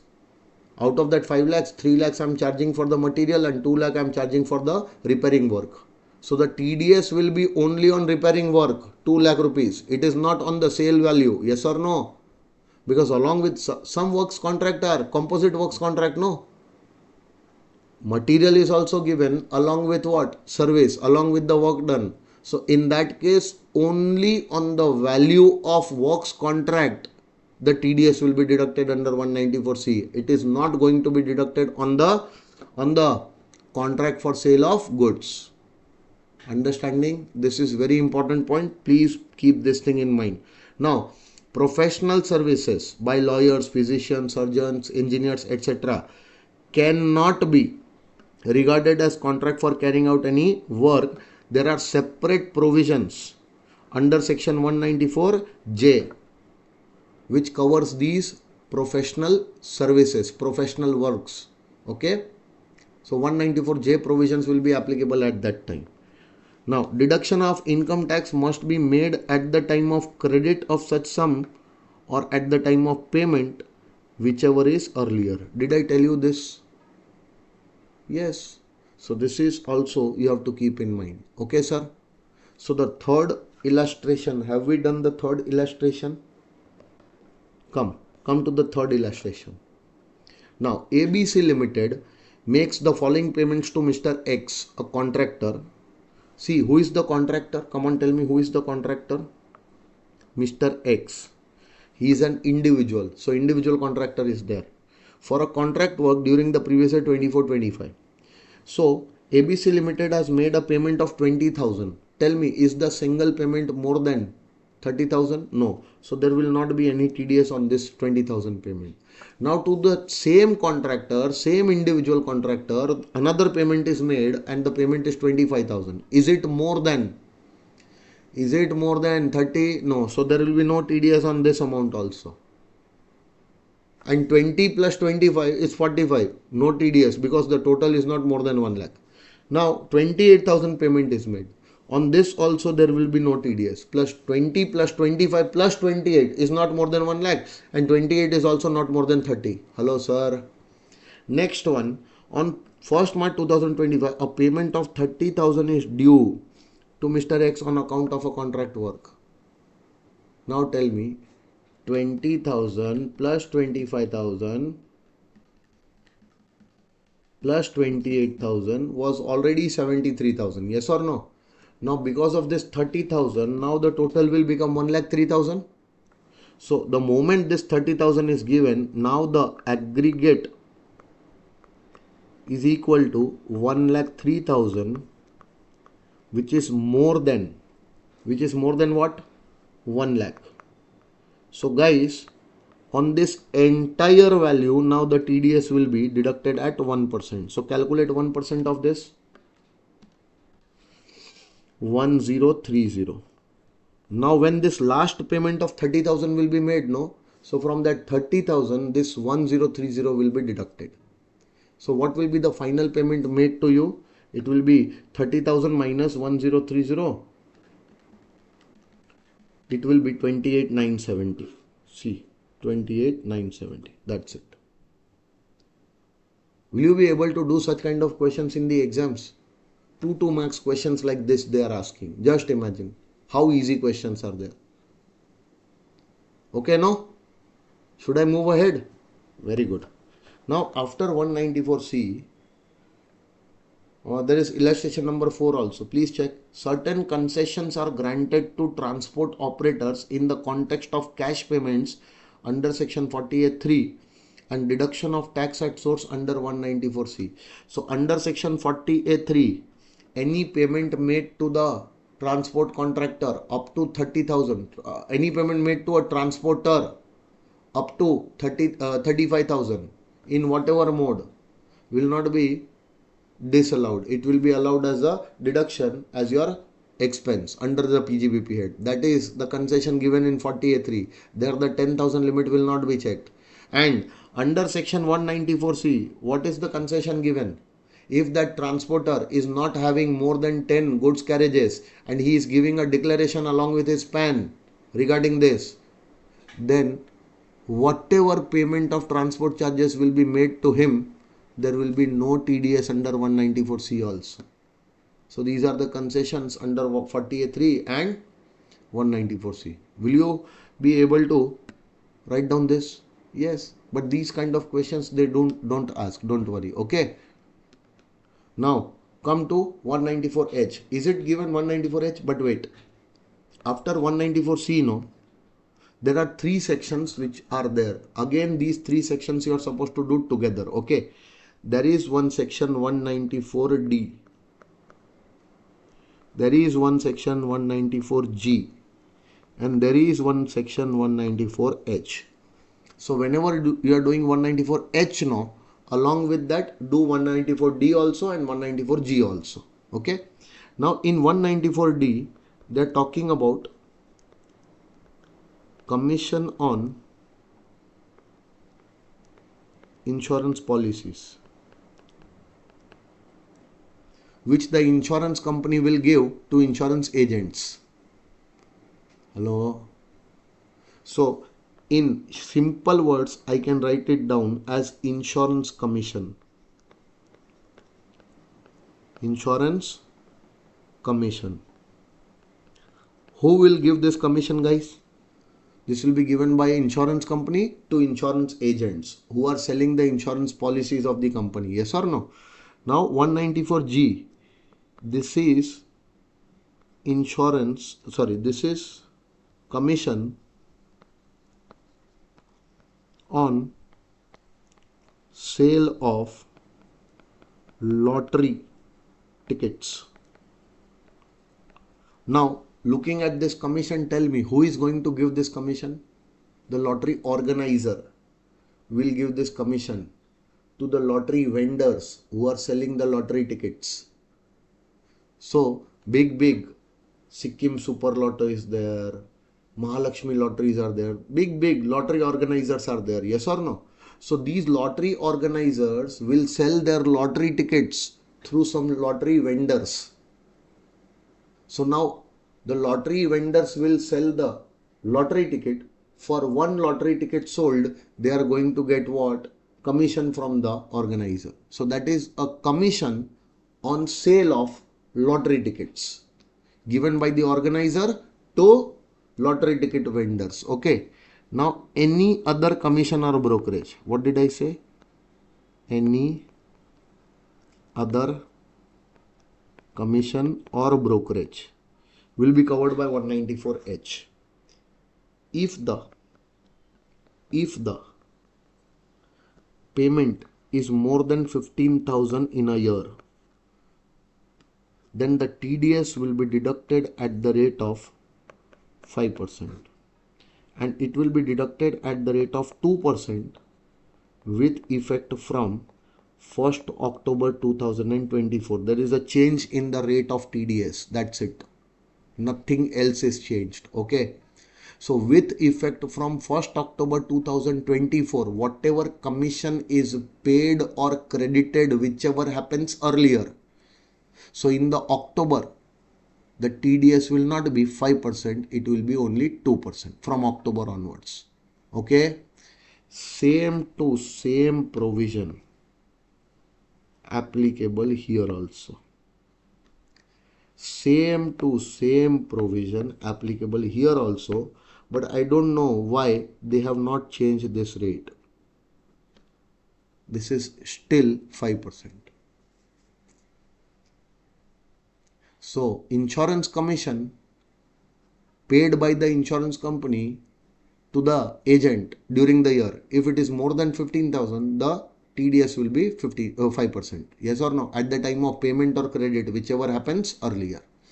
And if the commission is on sale of lottery tickets, if that commission is given during the year, then if the aggregate amount of that commission is more than 15,000, the TDS will be 5%. But with effect from 1st October 2024, the rate of TDS has been reduced to 5%. Okay. And in case of any other commission or brokerage, if that commission or brokerage given to a resident person and the amount of that commission or brokerage to that person during the year is more than 15,000, which I am giving, yes or no, then I am liable to deduct TDS at the rate of 5%. But the rate will be 2% if it is given on or after 1st October 2024. Yes or no? So please check 194H. 194H. 5% till 30th September with effect from 1st October, it is 2%. Yes or no? When the TDS is deducted at the time of credit or payment, whichever is earlier. This is commission or brokerage. Okay. Any person other than individual or HUF, which individual HUF you all know, making the payment of commission or brokerage to any resident, he is liable to deduct the TDS. Now, how much is the threshold? 15,000. What is the meaning of commission and brokerage? Forget it. No need to do all these things. Okay. Non-applicability of TDS under 194H.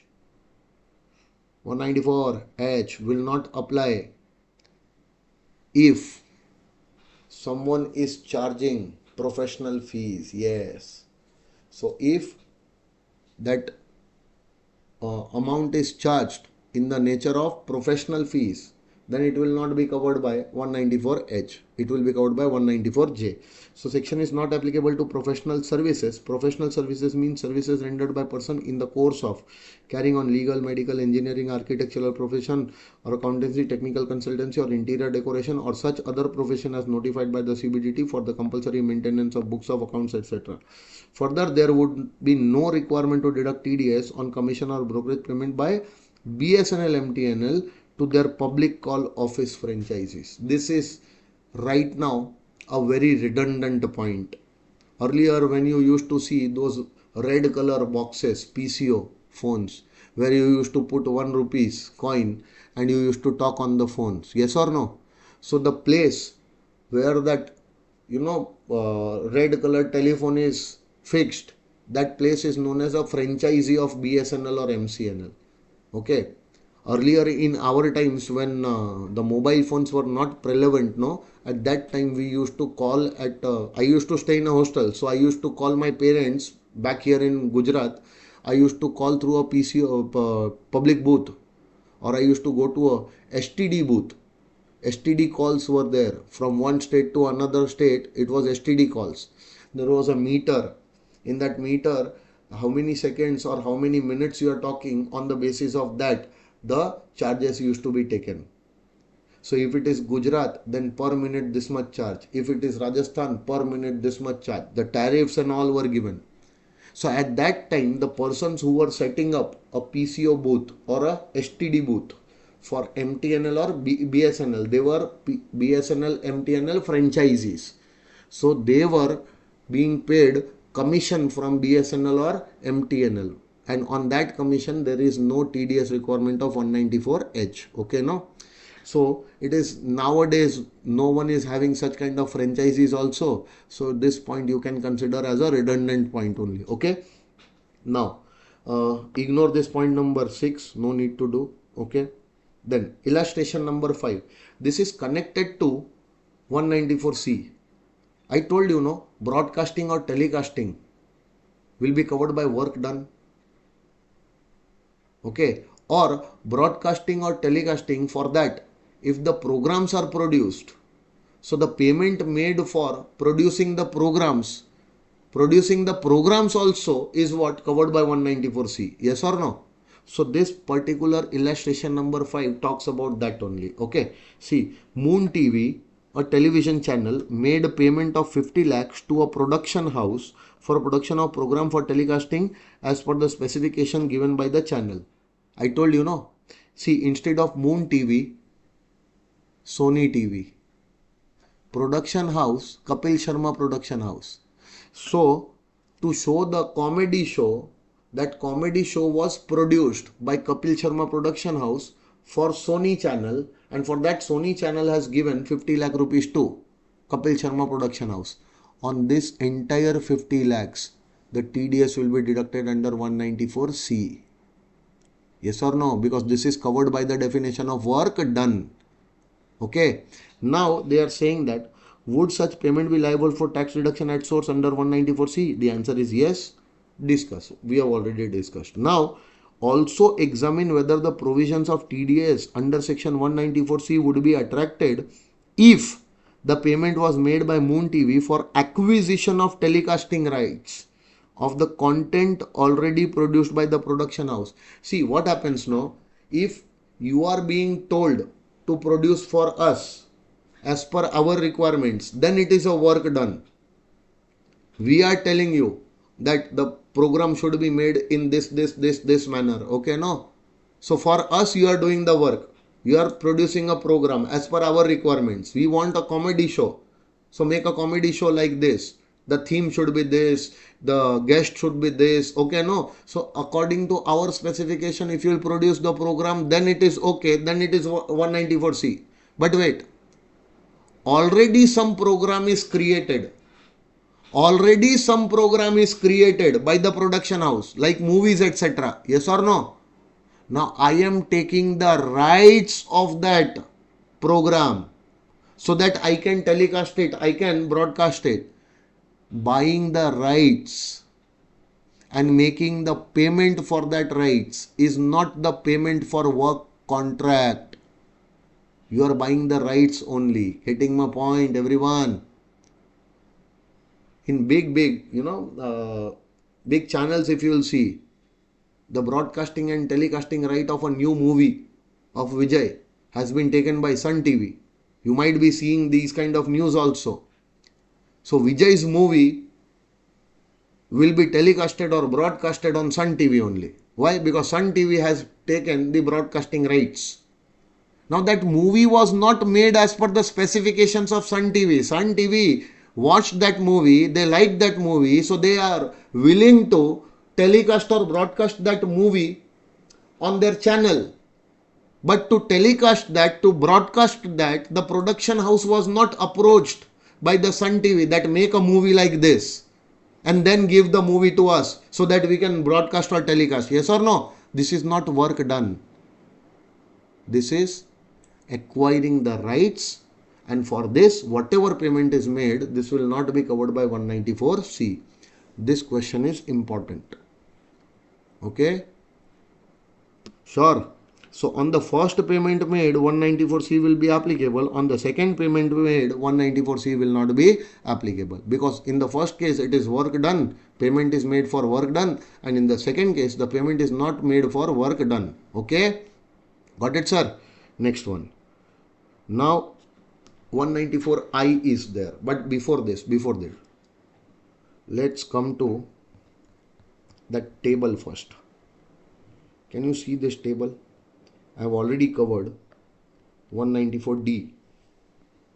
Along with 194D, I have covered 194G also and 194H also. So in this table now, you will see 194G also there. Please check 194G also there. Yes or no? And 194D and 194G from this table I have covered along with 194H. Now pay attention. There is 194DA. So before going to 194I, we are going to complete this 194DA. Now 194DA talks about amount coming from insurance company, life insurance company. Do you get amount from life insurance company on the life insurance policy? Yes. If that amount is a death benefit, it is fully exempt under 1010D. Do you remember? So the amount which is exempt only under 1010D, which is not my taxable income, on that will there be any TDS? No. TDS comes on the amount which is your income, which is taxable income. Yes or no? If the amount from the life insurance company coming to you as a death benefit coming from the life insurance company on the life insurance policy is not your taxable amount. So definitely there will be no TDS applicability on that. Also sometimes the maturity proceeds come to you, and that maturity proceeds will also be fully exempt under 1010D, provided the yearly premiums of that policy are paid within those limits. If you remember, if the policy was taken between 1st April 2003 to 31st March 2012, then 20% or less premium should be there. Only then the maturity proceeds will be exempt. If the policy is taken on or after 1st April 2012, then 10% of the capital sum assured. To that extent only the premium should be paid. Only then the maturity proceeds is exempt. In case of those policies which are taken on or after 1st April 2013 for the purpose of for any handicapped person or a person suffering with some specified ailments. So there you have to see 15% of the capital sum assured. To that extent or less than that, if the premium is paid, then the maturity proceeds will be fully exempt.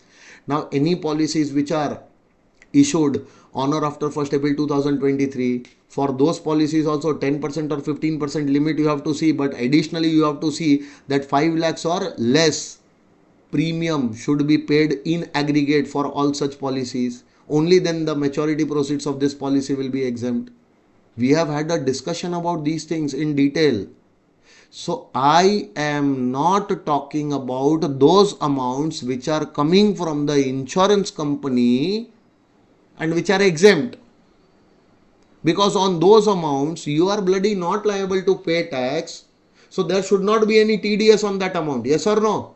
So TDS will always be there on that amount coming from life insurance company which is not exempt under 1010D.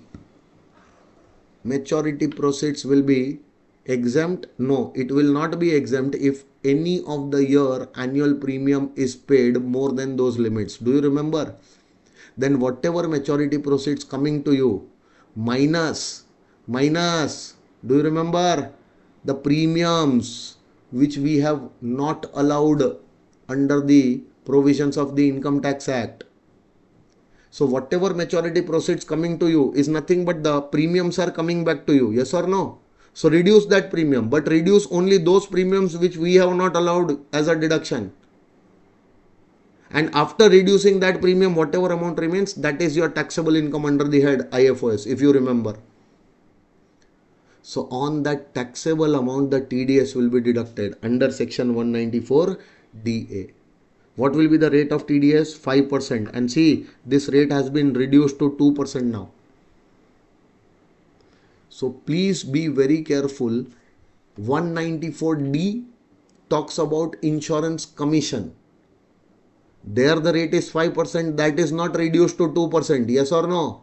But under section 194DA, amount coming from life insurance policy which is not exempt under section 1010D, on that amount the TDS rate was earlier 5%. With effect from 1st October 2024, the rate has become 2% now on this amount. Now the TDS will be deducted on the entire value coming to you or only the taxable amount? Only the taxable amount. And the TDS will be deducted if the aggregate amount coming to you is greater than equal to 1 lakh. I am not talking about the taxable amount. I am talking about the aggregate amount coming to you from the insurance company. So whatever amount coming to you during the previous year from the insurance company, if the aggregate amount is 1 lakh rupees or more, then the TDS will be deducted at 5% or 2%. But the TDS will not be deducted on the aggregate amount. TDS will be deducted on the taxable amount. Getting my point? And taxable amount may be or may not be more than equal to 1 lakh. It can be less than 1 lakh also. Because out of the total amount coming, the premiums are reduced. Premiums are reduced, which we did not allow. Under the provisions of Income Tax Act. That premium you reduce. So whatever taxable amount will remain, on that taxable amount the TDS rate 5% or 2%. But this taxable amount, no, the aggregate amount coming to you, total amount coming to you, including this taxable amount, yes or no? The aggregate amount is 1 lakh or more, then the TDS will be deducted. Understanding? So who is going to make this payment? Life insurance company. This payment will be made to any resident person. Then definitely there is going to be a TDS under section 194 DA, which will be 5% or 2%. When the TDS will be deducted? At the time of payment. Payment or credit, whichever is earlier? No, at the time of payment. Got it, sir? So CP1 you have to go and write down the section number over there. Getting my point? Now what are the exemption? If the sums received under the life insurance policy which fulfills the conditions specified under section 1010D, then definitely that sum is going to be exempt. On that there will be no TDS. But if the conditions of 1010D are not fulfilled, then the amount coming will not be exempt. Then that amount is a taxable amount, and then the TDS will be applicable. 194DA. Will you remember? Sure, sir. Okay. So after 194DA, what are we going to do? We are going to do 194I and IB together. So make the combo of I and IB. These two sections must be done together. Okay, no? Pay attention. Pay attention. See, all the sections are very easy, guys. Okay. But the only thing is that you have to be, you have to remember so many rates, so many threshold limits. Sometimes the pay is a resident. Sometimes the pay is resident, non-resident both. Sometimes there are multiple exceptions. Sometimes only the threshold limit is given. Getting my point? So otherwise these provisions are very easy. Okay. Now pay attention. 194I talks about rent, no? Wait. Let us put it in some other ways. Rent means what? It is nothing but consideration for use of any asset. And this consideration can be given by whatever name. But we normally call it what? Rent. So if you are taking my asset for use, so for that use, whatever amount I will charge from you, hello, that is nothing but rent. But somebody can give it a different name. Licensing fees. Somebody can give it a different name. Other name only. Lease premium. So there are n number of different names which can be given to this amount. Okay, no? But ultimately, everything boils out to be what? Rent only. Because the amount which is coming to you is for the use of the asset. So now please pay attention. Very important point I am going to discuss with you. Now see, the payer is there. Payer is making the payment for use of asset. And that payment is made to the payee. Payee can be any person, but he must be the resident. And payer can be any person, can I say other than that individual or HUF whose last year turnover blah blah blah blah blah. Do you remember this? So other than this individual or HUF, any person can be the payer. Now pay attention. What this payee would have done? Come on, tell me. What this payee would have done? He would have given some asset for use to the payer. And for the use of that asset, the payer is giving the payment. We usually call this payment as whatever name called.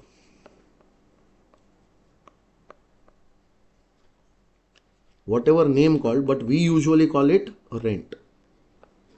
Okay, no? But wait. Pay attention.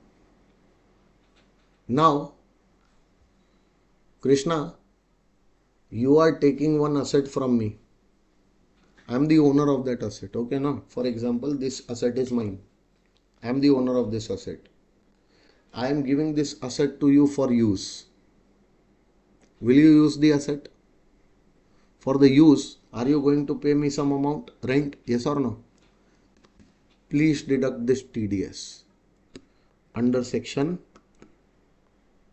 TDS under section 194I. You are supposed to deduct. Okay, no?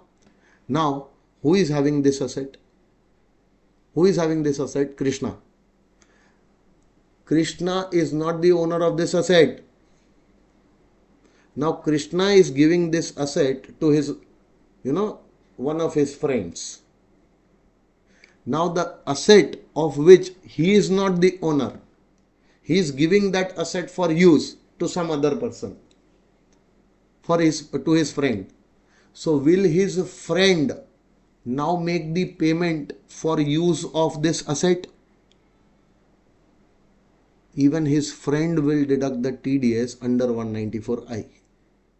There is no requirement that the person to whom the rent is given, the payee must be the owner of that asset. There is no such requirement. Payee may or may not be the owner of the asset. Yes or no? Be very careful about this. Okay. So payee must be a resident, may be the owner or may not be the owner of the asset. Okay. O tick mark means he can be the owner of that asset or he cannot be the owner of that asset which he is giving for use. Payer does not have to see all these things.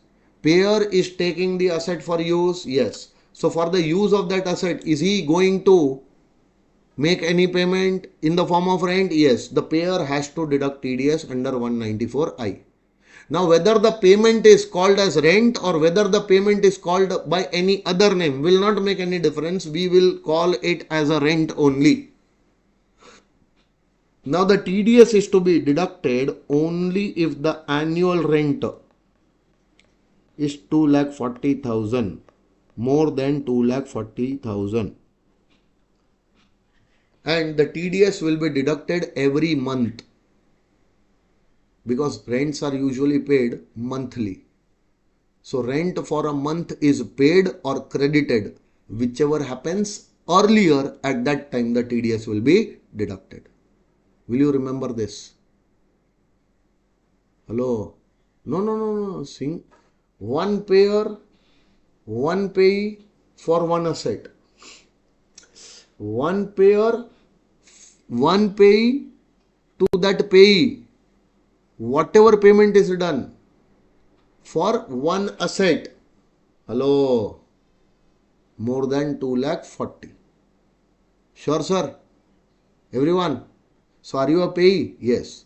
I have taken one asset from you? Yes. For that asset, if the yearly rent which I am paying is more than 2,40,000 to you, then definitely the TDS I am going to deduct under section 194I. On the full amount I will deduct the TDS. Now, the TDS will be deducted at the rate of 10% also or at the rate of 2% also. 10% if it is any immobile property or furniture. Immobile property or furniture. So the rent is paid for immobile property or furniture. Then the TDS will be 10%. And for other assets like plant, machinery, equipments, yes or no, for these assets, the rent is coming, then the TDS will be 2%. Got it, sir? So please pay attention now. See, 2% for plant, machinery, plant, machinery, equipment, and 10% in respect of rental payments, rent for use of any land, building, including factory, building, land, apartment, meaning any immobile property or furniture. Any immobile property or furniture, then the TDS will be at 10%. And for any plant, machinery or equipment, then the TDS will be at 2%. But the TDS will be deducted only if the rent payment is more than 2,40,000. If up to 2,40,000 during the year, there will be no TDS. Getting my point? Hello? Now that 2,40,000 is the rent of that asset. 2,40,000 is the rent of that asset to that pay. Rent of that asset to that pay. Now tell me and my brother, we both are the co-owners of a house property.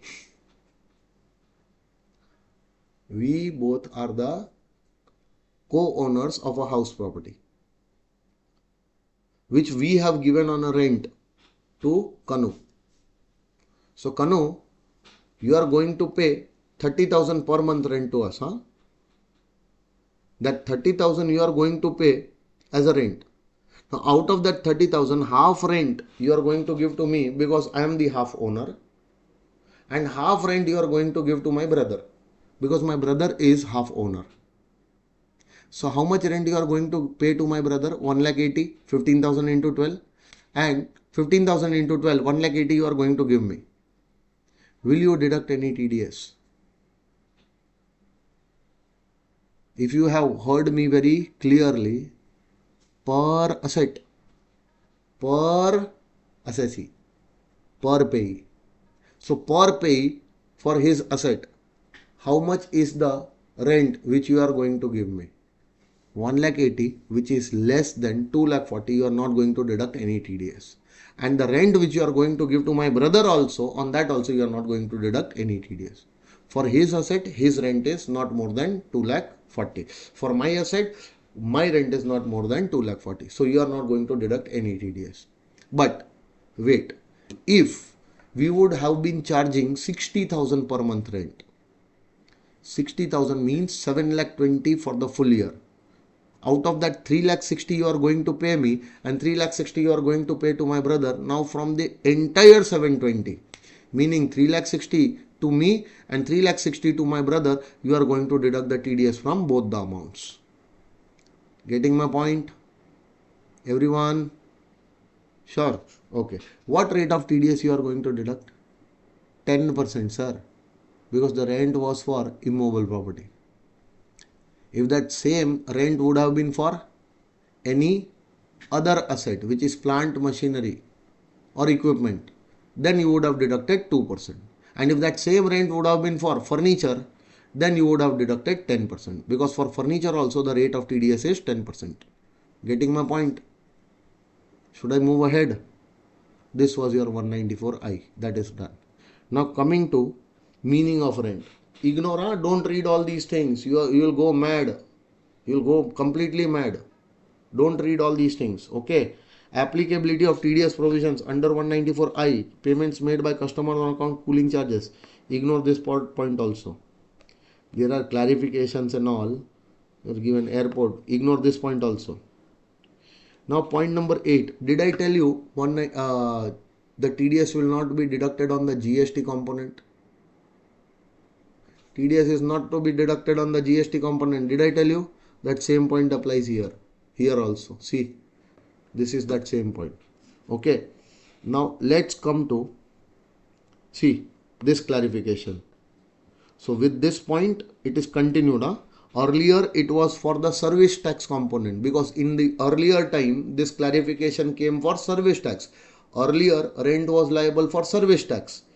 But now the service tax, goods, value added tax, everything is merged in GST, no? So now there is a common clarification for that for GST component. See, got it? That same thing I have explained. Don't worry about that. Okay? Should I move ahead? Okay. Now this clarification also you are supposed to see. Point number 9, important point. Okay. Clarification on applicability of TDS provisions of section 194I on the lump sum lease premium paid for acquisition of long-term lease. See, if that lump sum lease premium is paid and you are not going to return that amount to the person taking the property on rent, yes or no? So definitely it is in the form of rent only. Hello?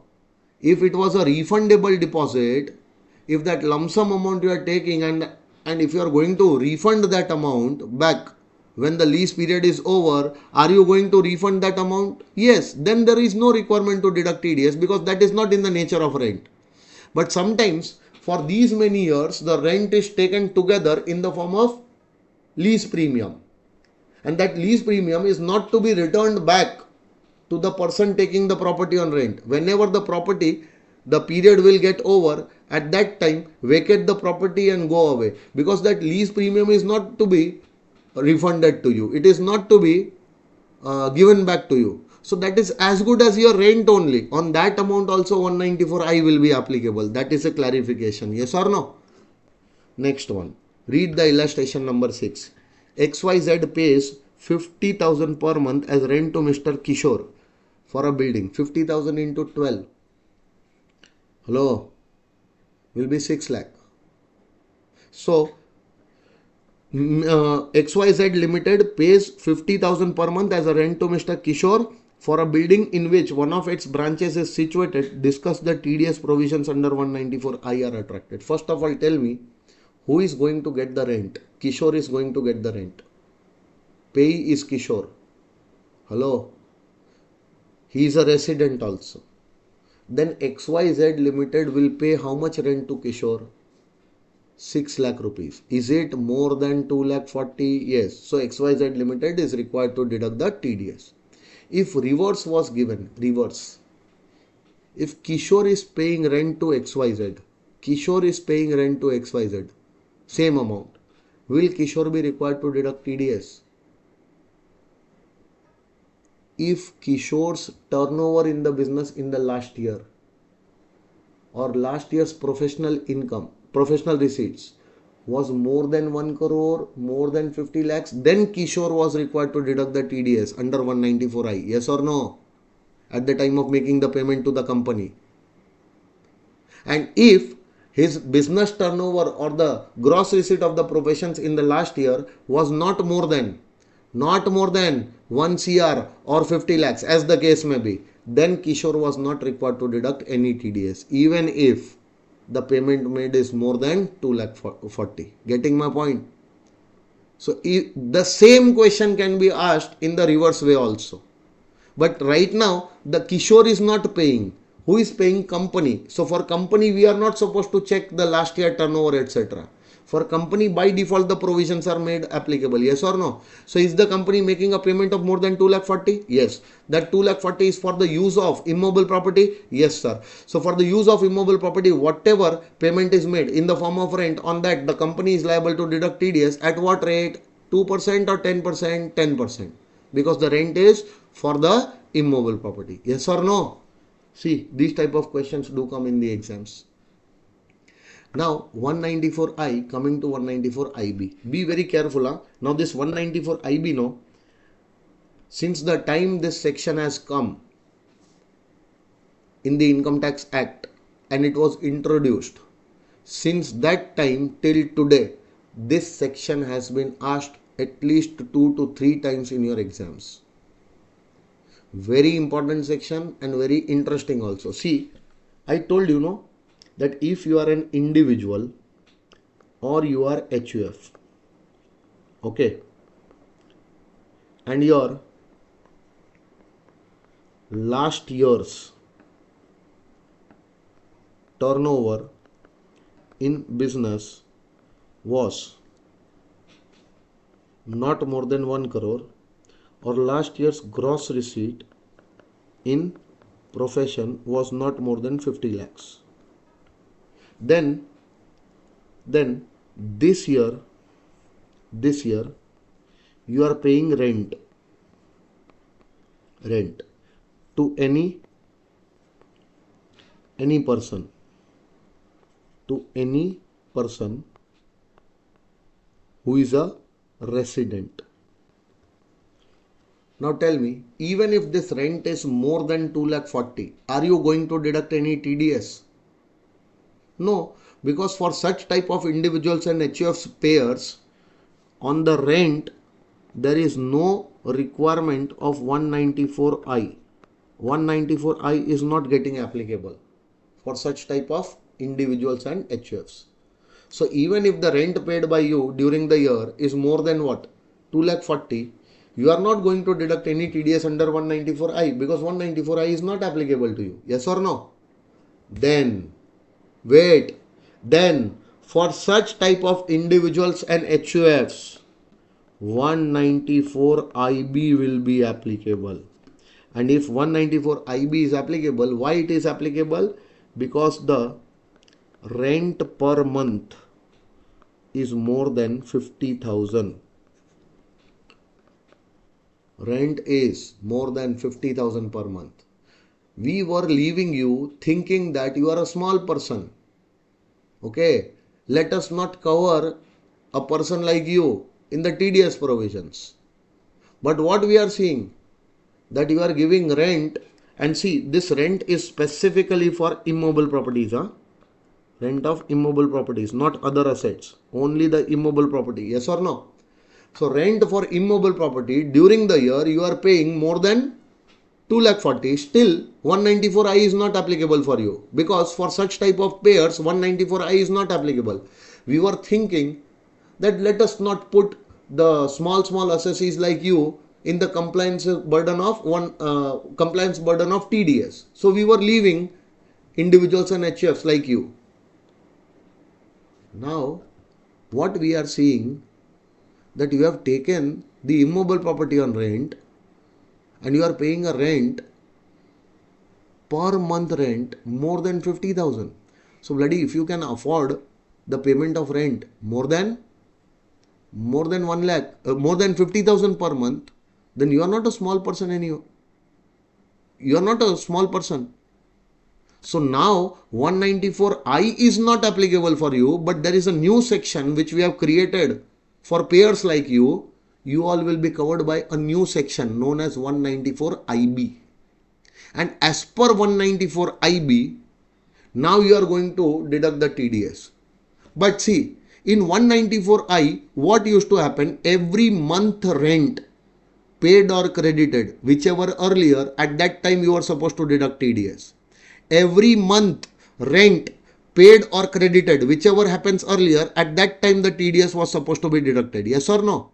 But if you are getting covered under 194IB, you will be covered under 194IB if the rent per month given by you to the payee, resident payee, happens to be more than 50,000, but the TDS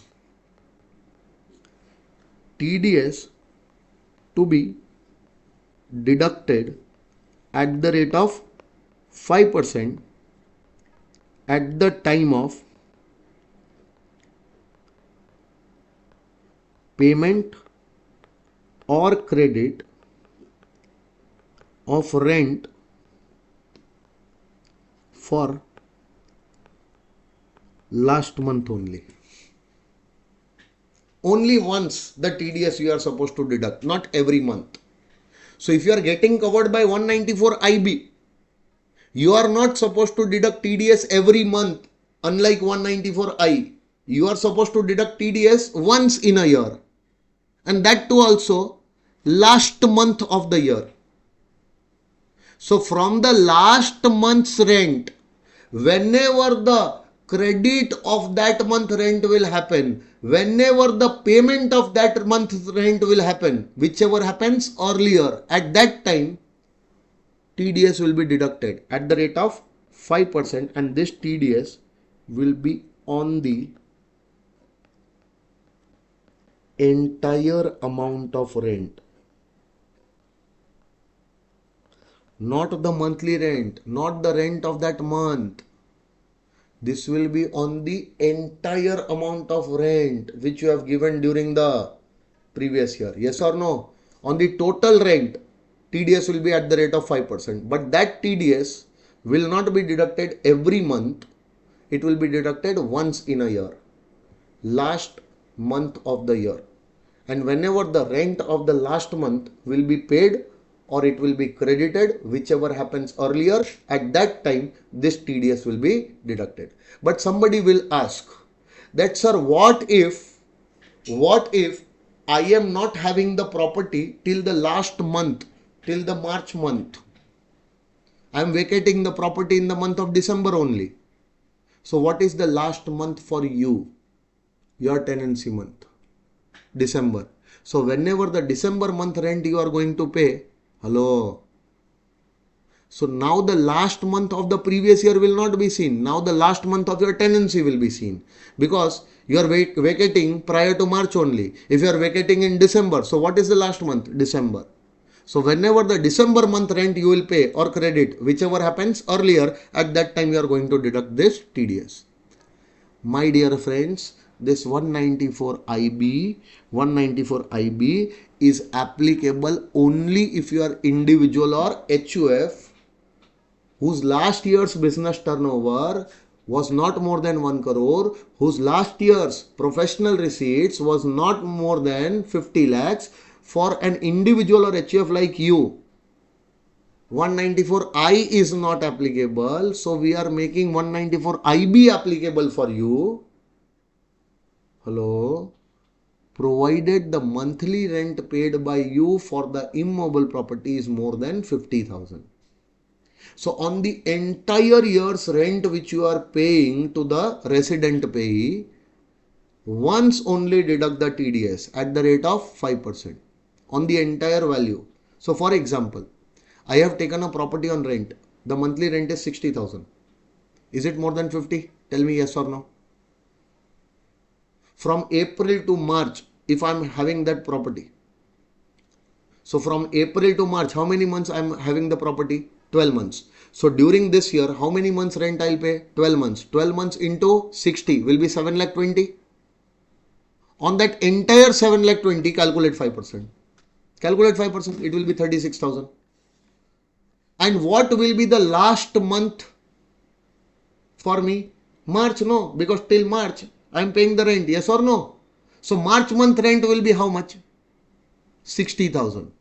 Out of that 60,000, this 36,000 will be deducted. Whenever that 60,000 is paid or credited, whichever happens earlier, at that time this 36,000 will be deducted. Hello sir. Now tell me, if from April you are having the property with you, but you are vacating the property in the month of December. So what will be your last month? Will it be March or it will be December? It will be December. And are you going to pay 7,20,000 rent, or you are going to pay April to December only 9 months rent? Only 9 months. So 60,000 into 9 will be 5,40,000. Now on that entire 540 you are going to deduct TDS from the rent of December. So 54,000 into 5% will give you, 5,40,000 into 5% will give you 27,000. So whenever the December month rent 60,000 will be paid or credited, whichever happens earlier, at that time 27,000 will be the TDS. Easy or not? Just imagine this type of same question they have asked in the exam, 2 marks.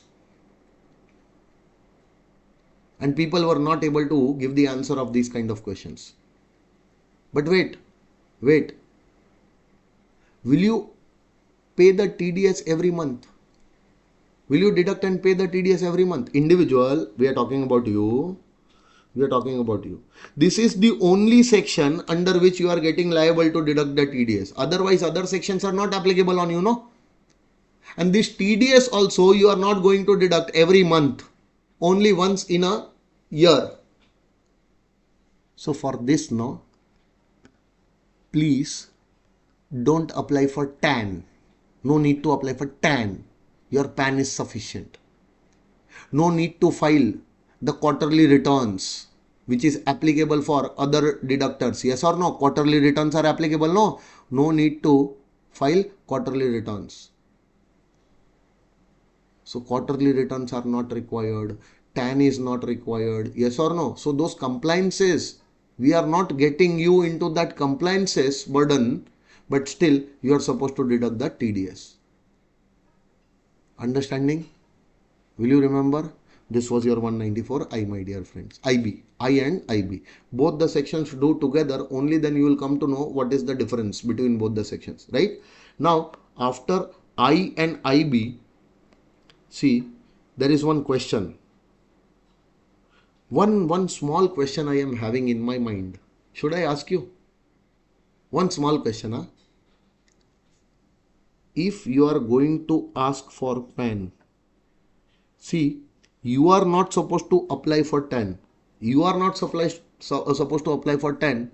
But will you ask for PAN from your payee? Yes, because you will have to year end once you will have to report that, see, once in a year I am deducting TDS on this payment which I am making to this person.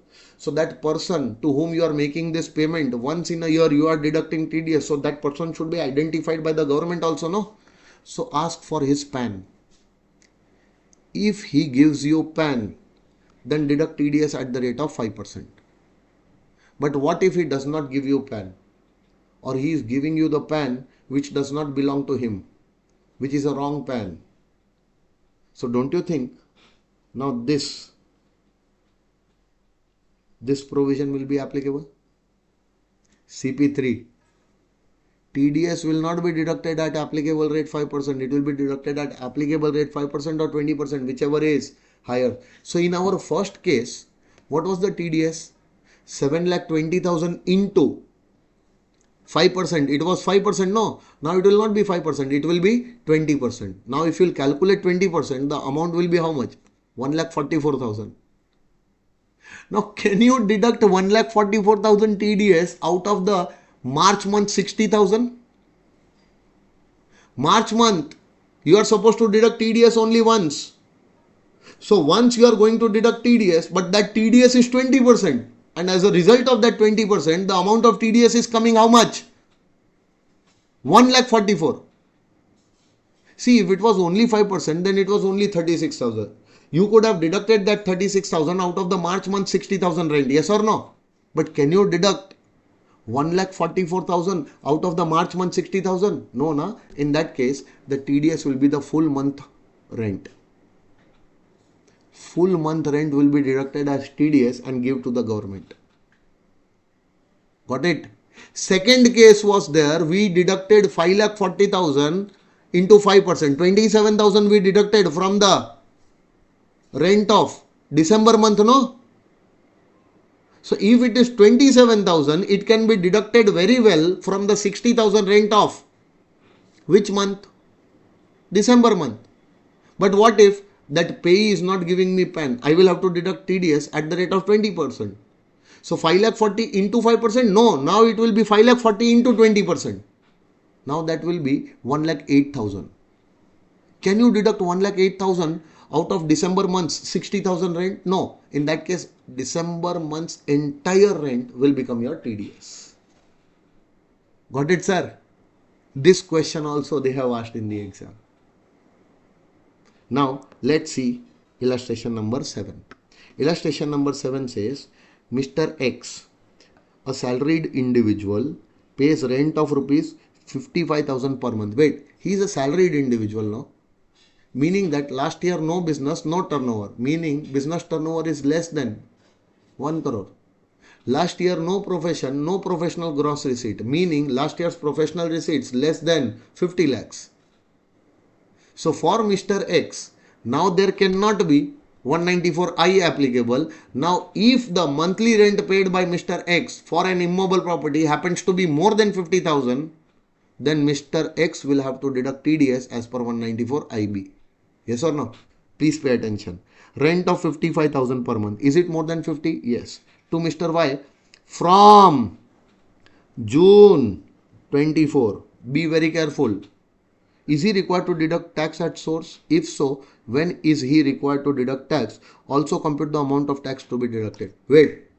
April and May. Is he paying rent? No. He is paying rent from June. June to March.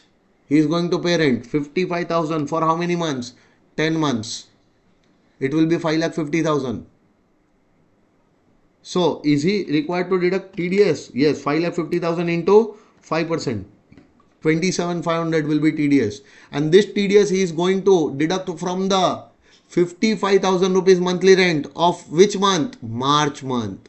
So, whenever the March month 55,000 rent will be paid or credited, whichever happens earlier, at that time he is going to deduct TDS amounting to rupees 27,500. See, now I forgot to tell you one thing over here, that the rate of TDS has been changed. In this case 194IB, here also the rate of TDS has been changed, and from 5% it is made 2%. So We have changed the rate in 194G, 194H, 194DA, and this is the fourth case where the rate is changed with effect from 1st October 2024. So now, are you liable to deduct TDS prior to 1st October 2024, or you are liable to deduct TDS in the month of March 25? March 25 comes on or after 1st October 2024? No. So now the rate of TDS earlier, which was 5%, now it will become 2%. So apply 2% on 5,50,000 and not 5%. Apply 2%. It will be 11,000. So that 11,000 will be deducted out of the rent of the March month, which was how much? 5 lakh. Sorry, which was 55,000. So out of 55, 11,000 will be deducted and 44,000 will be paid as March month rent to your landlord. Getting my point? Now, in the question they are saying, would your answer change if Mr. X vacated the premises on 31st December? Obviously, my answer will change. From June to March? No, now from June to December I will count. So June to December, how many months? Only 7 months, no? June, July, August, September, October, November and December, 7 months. So for 7 months, 55,000 will go. That is 3,85,000. So now I am supposed to deduct TDS in the month of December. And December comes on or after 1st October 2024. Yes or no? So here also the TDS rate will not be 5%. It will be 2%. So take 2% of that. That will be 7,700. So from the December month's rent, I will deduct how much? 7,700. Can you see 7,700? Yes. See, this was 7,700. This was 11,000. Done, sir? Now wait, Also, what would be your answer if Mr. Y does not provide his PAN to Mr. X? In both the cases. See, in the first case, no, my TDS will now not be 2%, it will become 20%. So how much rent I was giving? 5,50,000 I was giving. Hello? 5,50,000 into 5,50,000 into how much? 20%. 2 or 20, whichever is higher, 20%. So now the TDS will become 1,10,000. Can I deduct this 1,10,000 out of March month salary, March month rent? No. So what was the rent for the month of March? 55. So this 1,10,000 cannot be deducted. So I will convert it into 55,000. So March month entire 55,000 will become my TDS. In the second case, December month was the last month. And what was the total rent? 55,000 into 7 months. Total rent was 3,85,000. So on 3,85,000, now instead of applying 2%, I will apply how much? 20%. So 20% of 3,85,000 will be how much? It will be 77,000. Can I deduct 77,000 out of the rent of December? December month rent is how much? 55. Out of that, can I deduct 77? No. So I will have to restrict this also to 55,000. This will be my TDS for the month of December and this will be my TDS for the month of March in the first case and in the second case. Got it, sir? Easy? Sure. Now 194I done, 194IB done. Now see, there is one section 194IA. Which section, friends? 194IA. Let's come to 194IA. Along with 194IA, we always cover 194LA. These two sections are done together. Okay. Yes. Before October, 5% you are supposed to calculate. See, in both the cases, why did we calculate 2%? Because December month I am supposed to deduct TDS and December comes on or after 1st October. Now the rate is changed, 2%. March I am supposed to deduct TDS. March 25 will come on or after 1st October 2024. Getting my point? If Mr.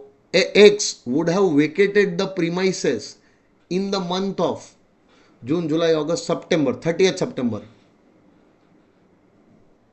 then whenever the rent of September is due or paid, whichever is earlier, credited or paid, whichever is earlier.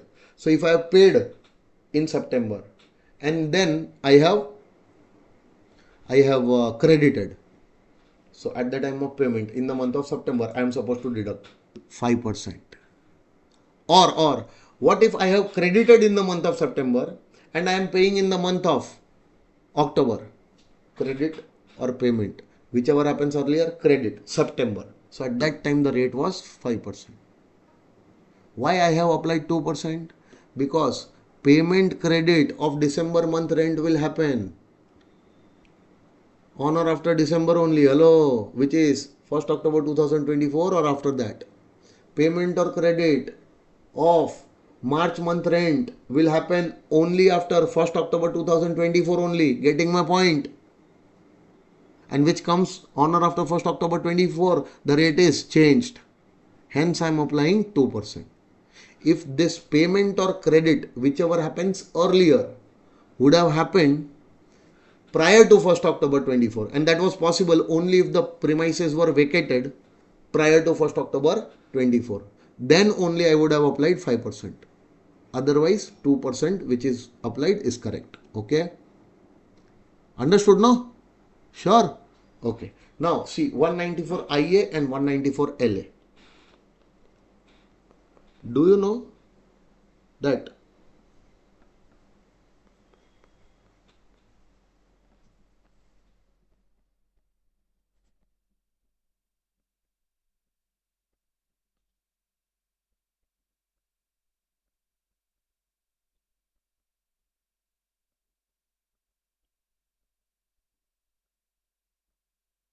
other than agricultural land, can you sell your immobile property? Sell. Yes. And if the consideration for the sale is greater than equal to 50 lakhs, TDS comes here under 194 IA. Okay. Now, instead of transfer, if there is a compulsory acquisition, what? Compulsory acquisition of your immobile property other than agricultural land, and on that compulsory acquisition, if the compensation is greater than 2 lakh 50, then also there is a TDS. Both the sections are same. Can you see? Both the section talking about transfer of what? Immobile property. One is a normal transfer, another is compulsory acquisition. Yes or no? Other than agricultural land. So if your immobile property is sold for a consideration which is 50 lakh rupees or more, hello, so on the entire sale consideration the TDS is deducted under 194 IA. Yes or no? And if your immobile property is compulsorily acquired under any law, which immobile property other than agricultural land is compulsorily acquired under any law, and the compensation given to you is more than 2 lakh 50, then 194 LA is applicable. As per 194 LA, on the entire amount of compensation the TDS is deducted. Understanding? Payment or credit, whichever happens earlier. Payment or credit, whichever happens earlier. And what is the rate of TDS? Let's see. So both the sections are given in that table. Let's come to that table first. Can you see 194 IA? Friends.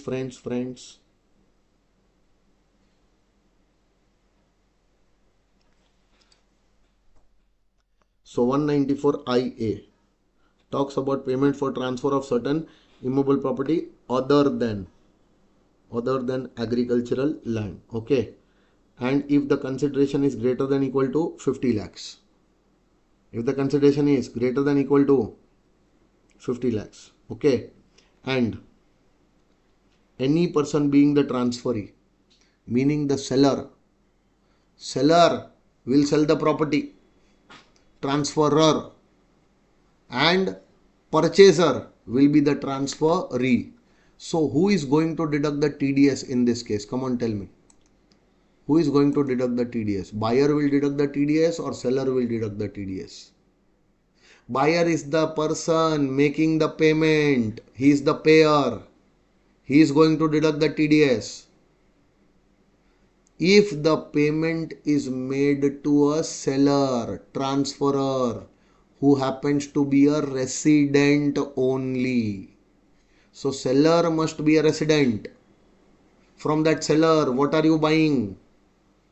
What are you buying? Immobile property other than agricultural land. And at what price you are buying? 50 lakhs or more. So on the entire sale value which you are going to pay to the resident seller, you are supposed to deduct TDS at what rate? 1%. At the rate of 1%. Okay. And this TDS will be deducted at the time of payment or credit, whichever is earlier. Hello? Credit or payment, whichever is earlier. Now, are you going to deduct this TDS again and again? Is it a TDS which is to be deducted again and again? No, but still you are supposed to deduct it once.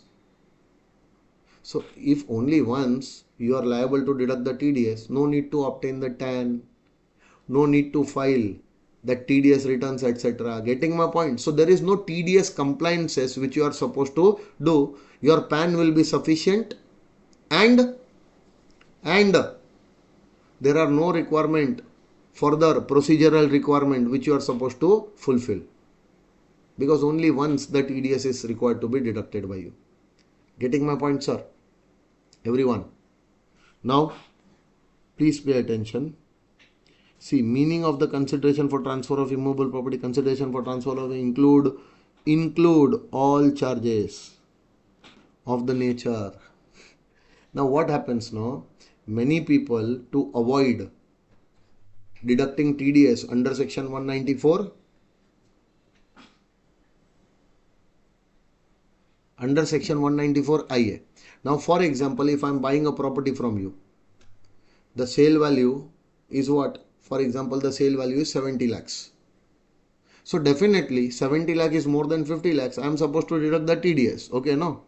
So what we both are doing, 30 lakhs no, parking space, other assets, other facilities, for that 30 lakhs you are charging, show it like that, and 40 lakhs you are charging for the property. So what is the consideration for the property?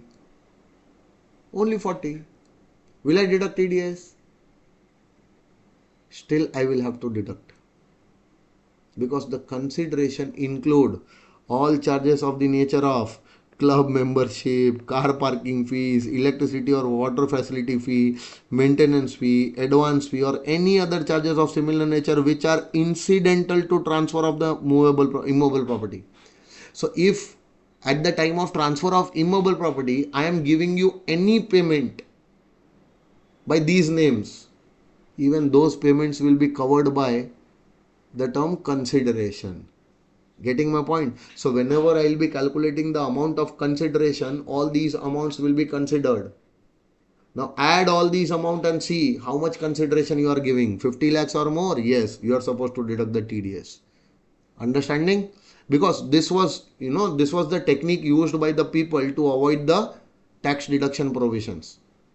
So they are saying that at the time of transfer, if you are paying to the seller these amounts also, so these are the incidental amount which you are paying, but now you are saying that now you are bifurcating your selling price into these things, different things with different names. That does not mean that this is not your selling price. This is also a selling price. Include it in the sale consideration. Okay.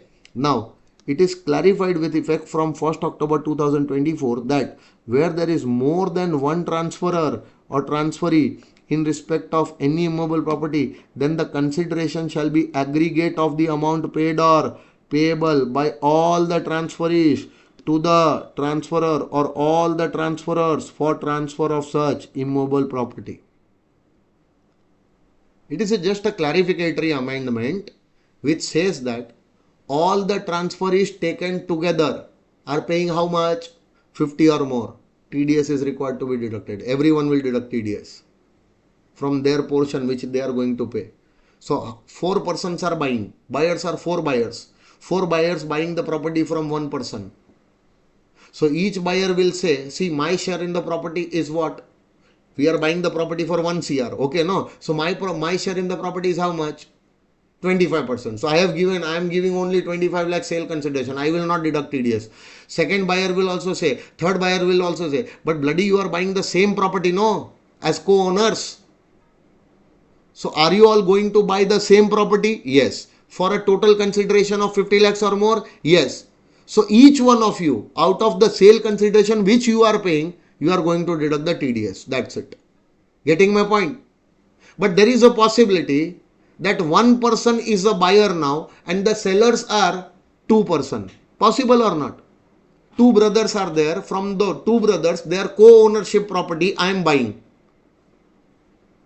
And both the brothers have equal share. And property I am buying for 72 lakhs. So what is the sale consideration of the property? 72 lakhs. But that 72 I am not going to pay to a single buyer, a single seller. I am bifurcating that 72 lakhs into two parts. 32 lakhs, 31 lakhs I am, no, 36 lakh I am paying to the first buyer, first seller, and 36 lakh I am paying to the second seller. So none of the seller getting more than 50 lakhs from me. Still I will have to deduct the TDS. You just have to forget that how many transferees are there. How much payment you are doing, how much payment you are receiving. Forget about that. How many transferees are there, how many transferors are there. If the sale consideration of that property is 50 lakhs or more, that's it. TDS has to be deducted from all the amounts paid to all the transferors or from all the amounts paid by all the transferees. Getting my point? TDS has to be deducted. And my dear friends, this time I am expecting one question on this. It can be asked in this attempt. Be careful. Okay? So a small case study they will create. The two brothers are there. They have sold their co-owned property to Mr. X for a consideration of rupees 80 lakhs. Both of them are equal owners. Both of them are supposed to get 40 lakhs each out of the sale consideration, and both are saying that the sale consideration received by them is not more than 50 lakhs, so there will be no requirement of TDS. So they are telling the buyer not to deduct TDS. What should the buyer do? Comment on the basis of TDS provisions. This thing you are supposed to write. Will you be able to do it? Sure, no? Very good, perfect. Now see, after 194IA, we are going to do 194LA. Please check 194LA, guys. Now compensation on compulsory acquisition of immovable property other than agricultural land. See, here no, they are telling about agricultural land. Here also they are telling about agricultural land. Here they are telling about sale, but here they are talking about compulsory acquisition. Okay, now if the other than agricultural land, now amount or aggregate amount is more than 25 lakhs. Can you see? More than, if it is 2,50,000, then also it is. There is no TDS. Okay, no. The amount should be more than, the compensation should be more than 2,50,000. Then there will be a TDS at the rate of 10% if the compensation is paid to any resident. Who is going to give this compensation? The authorities or the government who has made that compulsory acquisition under any law. They are going to pay the compensation, and the compensation paid should be more than 2,50,000. So on that entire amount of compensation, 10% TDS will be there. Okay. And when the TDS is to be deducted? At the time of payment. Please be very careful here. Payment or credit, whichever is earlier. No, at the time of payment. So TDS provisions are not applicable on the compensation on acquisition of agricultural land in India, whether rural or urban. Forget about this. Okay. So will you remember this 194IA and 194LA which we have done together? Yes or no? 194I and IB to be done together. 194IA and 194LA to be done together. Okay. Now after this, 194J, very easy sections. Now almost we are at the end of this chapter. Don't worry. Okay. Now not many sections are remaining. Only 2 or 3 is 2 or 3 good sections are there, otherwise all the sections are manageable, very easy. Okay, coming to 194J.